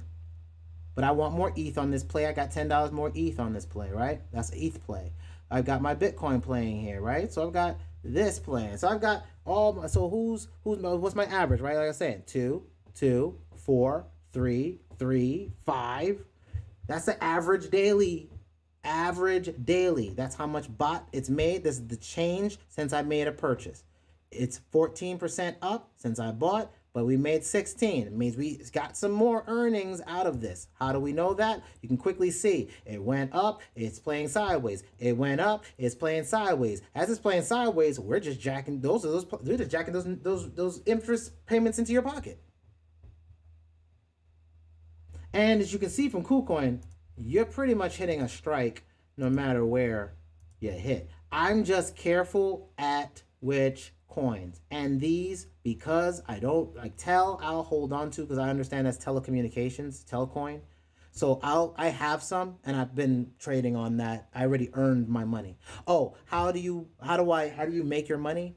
Trade, get your money in, trade.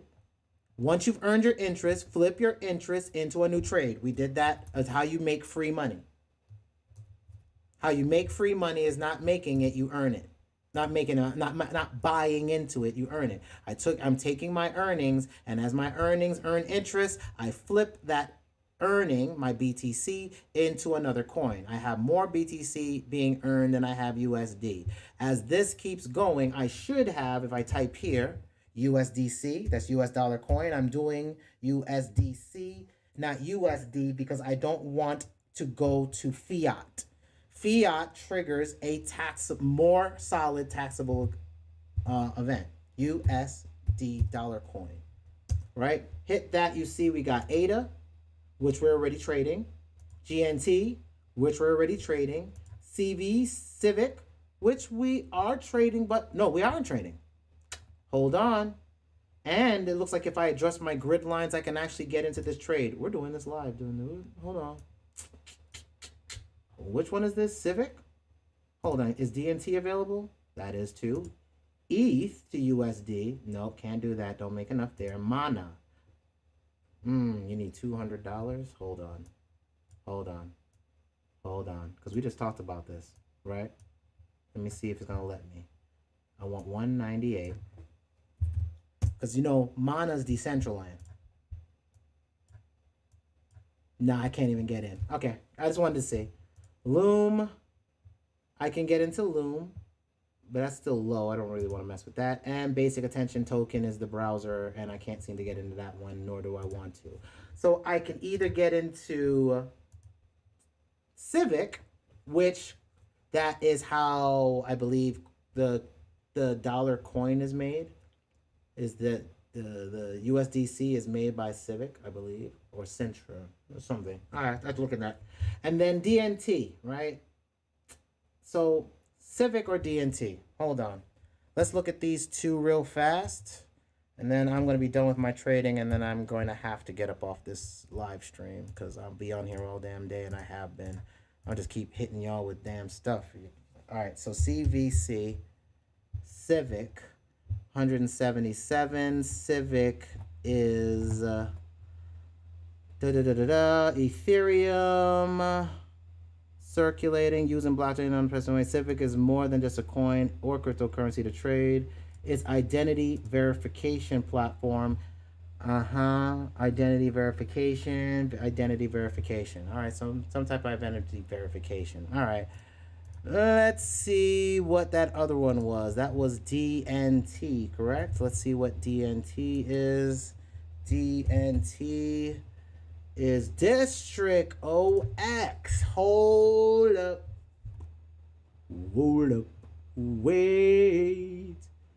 Decentralized marketplace and community known as districts. That has multi-purpose.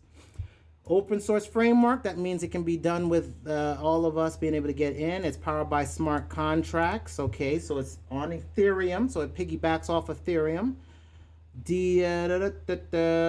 An Aragon entity, all right. Wait. It can be described as the WordPress of dApps, where the districts being launched are like WordPress templates and the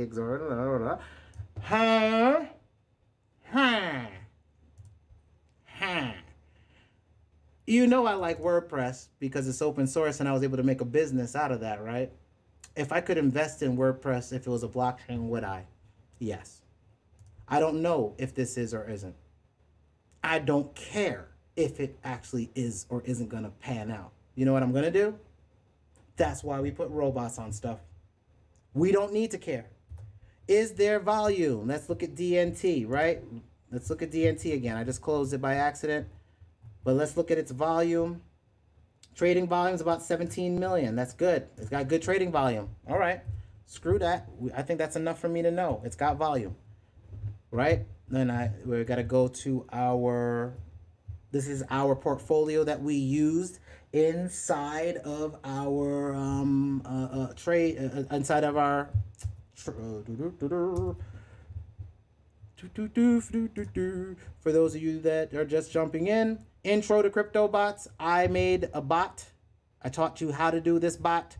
I am doing it. I've got this bot live. We put $1,000 in. We're allowing it to grow slowly from the interest we make. We made a purchase of YeFi from some of the interest. That was a day ago, 23.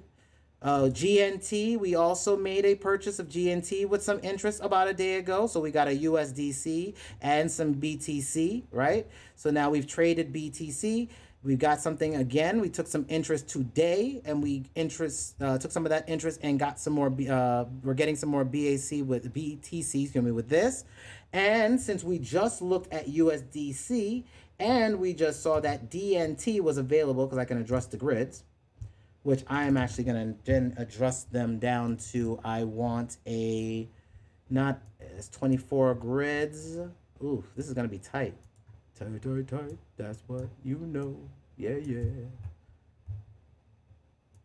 All right. Boom. All right. Okay. I want 1.98, man. How am I going to get 1.98? You're not going to let me do it unless it's 64 grids. And that still's telling me I would need $19 to get into this trade, and I can't do that. So I have to adjust my grid down, leaving me with this 11 run. Right. And then I can drop this down a little bit. I told you that I like to get it not there, but I want it to trade below my upper price. So that's why I make sure that my line, that means I'm going to buy up here. I don't want to buy up here. I want to buy down here because I don't know if it's going to go down, and I want to ride down, trail it down. It's going to trail, instead of trailing up, it's not going to trail up yet. It's going to trail down and follow the price point. I don't want it buying up here. Then I know 25, I like 24. I like evens, not odds with a trading robot, because bots, all computers like even numbers. That's why our memory is 2, 4, 6, 8, 10, 12, 14, 16, 18, 20, 24, 36, all that stuff, right? So I'm looking at this line. I'm seeing if another one's being formed. Let's see. I've got a green line there now. All right. I could be buying right there. We're going to leave it right there. 24 lines. We've got a little bit. I'm going to snitzel it down just a little bit so it's 87% and start. Let's see if it's going to pull the trigger. Buy 380 DNT. It's not much. I'm just putting sprinkles of product to work right now because we only have a limited amount. I can't add nothing to this portfolio that's not in this portfolio. Let's see if this launches. I think it's going to crash. I think we got to wait another day. It says it's filled. Let's wait. Wait, it says it's active. We pulled it in. All right. So now it's 10:56. So we launched this weekend, right? We launched this weekend with our robot. We've been able to take the interest that we've been earning with our robot. It started. So now we've got our bot started. It's working. This one's trailing down. This one is not really, but it is what it is. I'm not going to trip out on it. And then it's not trailing down. I wanted it to trail down, but it didn't trail down. But that's fine. I don't care. We got the trade in. So the trade went in. That means that this money's now going to work at whatever percentage this is going to be. We now have a sprinkle of DNT, $10 worth. Well, we'll see if it's $10 worth actually. But we have a little bit of sprinkle. Right now it says we're holding about $10 worth of cash flow to be able to play in this. It ain't much, but it's going to make something, right? It's going to make something. We have all of our money being put to work, which then fulfills what I told you about what we learned from Rich Dad, Poor Dad. Gold slips away from the person who invested in businesses or purpose which is not familiar or not approved by those skilled in its keep. And I'm not putting it to fancy. I'm not romantic desires. I don't have no romantic desires about how I get my money. For those of you that don't know where this came from, I was talking about I was talking about a book that I was reading called The Richest Man in Babylon, and in that book, these laws are one of the things you learn. Right? It's a good financial book set in a Moorish kingdom. So I like it. I didn't even know about all that, but I know the Levant. And I know I've been reading stuff in the 3 a.m. room dealing with Levant. So it just sparked. And I think that it's a great book for tribesmen to really see, how we're supposed to be banks. This is how, when we talk about this is the 100th year anniversary to the destruction of Tulsa, Black Wall Street. I'll say that again. Tulsa, 100th anniversary of the slaughter of very industrial people.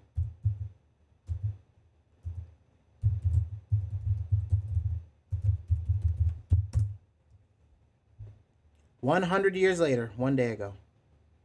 100 years later, 100 years later. Do you don't think it's right about time for us to get back to banking? Huh? More?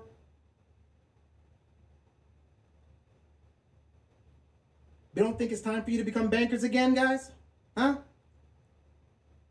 Ain't that what you were? Weren't you handling finances? Weren't you shipping things across waters? More? How are you handling your sea vessels? How are you investing in the assets you carried? More? Or are you not bankers?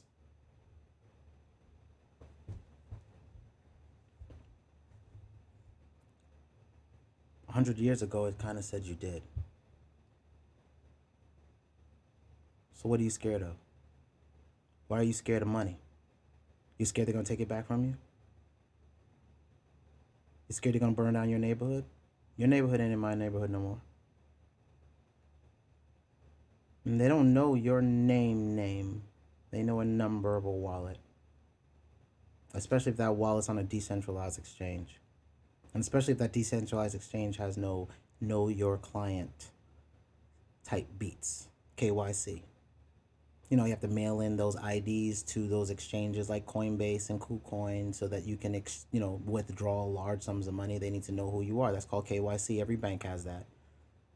Because they want to make sure you can't do what they've been doing, and that is fencing money and money laundering. They don't want you to do that. That's fine. I don't want to. I don't want to launder money. You know what I'm going to do? I'm going to shuffle the money by being a bot and trading it automatically being a liquidity provider in the sense of not these liquidity pools that are high risk, but as a trading robot at the exchange level.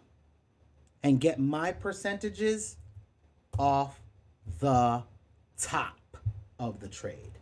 What do I tell you all the time is why we do robots? We do robots because you don't care about this side of the trade. You care about this side of the trade because this is the base pair and the base pair buys all pairs. Banker. What technologies are you investing in, investor? Or are you just speculating on puppy coins? Investor? Or are you one? What you scared of? You want puppies? You want puppy coins? Or do you want assets more? Do you want more assets? I want more assets. Let's start creating them more. Let's start creating more.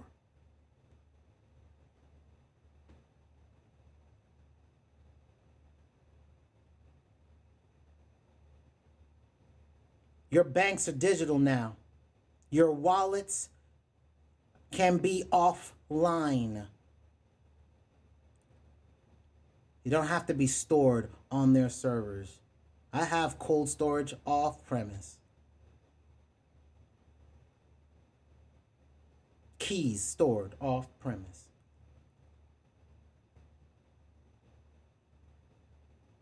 Who you gonna burn down? Whose computers? Huh? Who you gonna burn down? I'm not in these streets for you to kind of pop me for being, me. I'm talking to my peoples. Tell them to stay off the streets. Keep flipping these birds. Keep flipping these birds of the feather that are flocking together, that have investor money flowing into this. And I can just keep looking and seeing the money come in. And all I have to do is sort like this and just look at the low ball and then just look at the low top and then just kind of like pick and choose who might be creeping on the 100 because they got some damn volume surging. Who are you? Who are you? Who are you? I know who you are, but who are you? I keep seeing you. Who are you? I kind of know who you are. You make other coins, I think. Huh? This is fuel for Theta. Zcash, that's privacy coins. But Bitcoin's getting ready to go private. USD, the Terra. Terra is another thing, and that's a stable Terra coin at 98 cents. It's a stable coin. Tel, see? There's that Tel coin I was telling you at 3 cents right now on that Kucoin thing that I stacked me some already. It might do something. But at 3 cents, I paid $50 worth of it, and I just stuck it to the corner, and I made my $50 off the top trading it on this side of the trade. Here, I'll show you. Hold on. Spot history. Scroll down.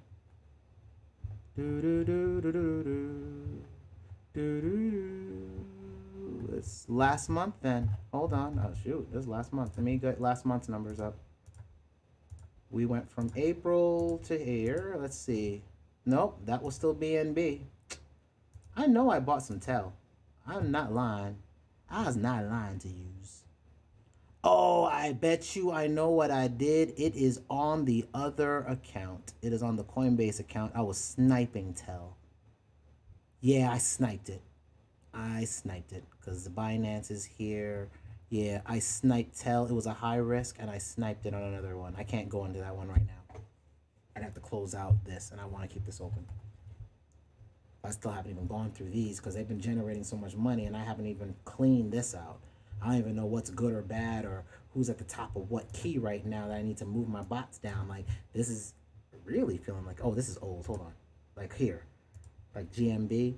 Like, this is halfway. I might need to move my bots down to capitalize on this trade more. So I might have to go through and kind of clean up these. I might do that later. Right? But for the most part, like I was telling you, right? You are a banker. It's 100 years of Tulsa. There's no reason for you to be scared of finances. Is what you run. It's what you've always had. You've been able to take money and flip it into other things. Just the only things we've been doing is short term. Because they wanted us stuck on drugs. Well, money is a drug, ain't it?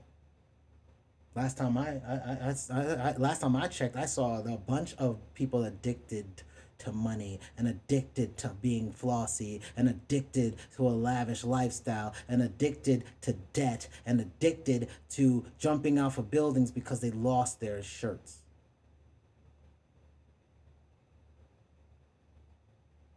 I'm not trading with hope in mind. Trading robots. You've seen it here. We started with 1,000. I haven't put no more money in. No other money other than the bot's money. For the most part, the only trade I did off camera was this one. This was done on camera. This was done on camera. And all these trades, or maybe this one wasn't done on camera. One of these wasn't done on camera, but everything else was. And there is no other deposits into this account. Zero.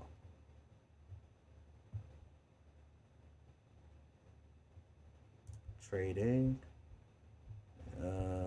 Portfolio. History.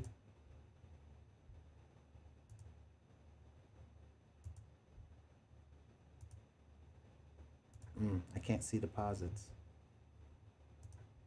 Because there's too much trading going on. Hold on. Let me see if it's gonna...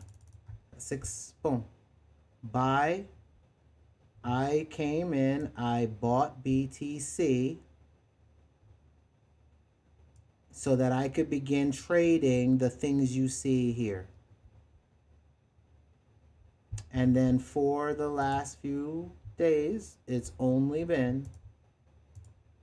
Let's click over here. There. All right. So as you go up, Relic, these are all the tickers that I've been doing. You don't see BTC USD anymore. Right? No BTC USD. I'm not inputting any new money. I'm not trading any money in. I'm not transferring any money in. None of that. Everything you see here, I keep it live. And the great thing is that, again, if you look at the URL, you look at the link, I have the link in the description. It is live 24/7. This bot is active and it shows you what is in there. And then, like I said, I'm going to keep trying to grow this thing out in real time in front of you. So I think we're good right now. Again, just to recap everything is keep looking into, I'm looking into more gaming coins. I think now is the time to really start investing in those architectures, start looking at whether or not they're staking in those gaming coins, like Engine. How do I stake? How do I stake any of these gaming things like chain games? How do I buy more? And then how do I buy it? How do I stake it? How do I get into Oracle's data? How do I buy more into data coins? Like, so I'm going to be looking at those. And then if they happen to be on Coinbase, you're going to end up seeing them in this portfolio. As well as the other portfolios, because I'll be testing on the main portfolios anyway. But look, I've been streaming for like ever, man. I appreciate y'all chilling out with me this damn long. I didn't expect this to run this long, but I did need to get a lot. I feel there's a lot of shaky shite is about to happen in the market, as we already saw. And if you look at the video, scroll back, you'll see it. When I do the charts and I show you what's going on in Glassnode, you know, we've got a shakeout potentially coming. So watch for a dip this weekend. See if it comes in. If it not, we're waiting for news to see if we got a surge. I will be back on tomorrow so that we can keep this popping. I'm going to try to do this Monday through Fridays. Right? I'm going to try to do this Monday through Fridays. I work every day. So, and maybe on a weekend, we can see if I can do a spontaneous one. But you know how I got fam to take care of during the weekends. I don't have my nurses, so... I can't even call it. I know I can't get hours like this. So I'm gonna go ahead and check out, y'all. I appreciate all of you. Thanks for chilling with me, man. I appreciate some of the stuff that you said in the chat. It actually helped me, and you stretched this thing out too, bruh. All right. But yo, appreciate y'all. I will see y'all in the Discord. Y'all be safe. Y'all keep grinding out here and get this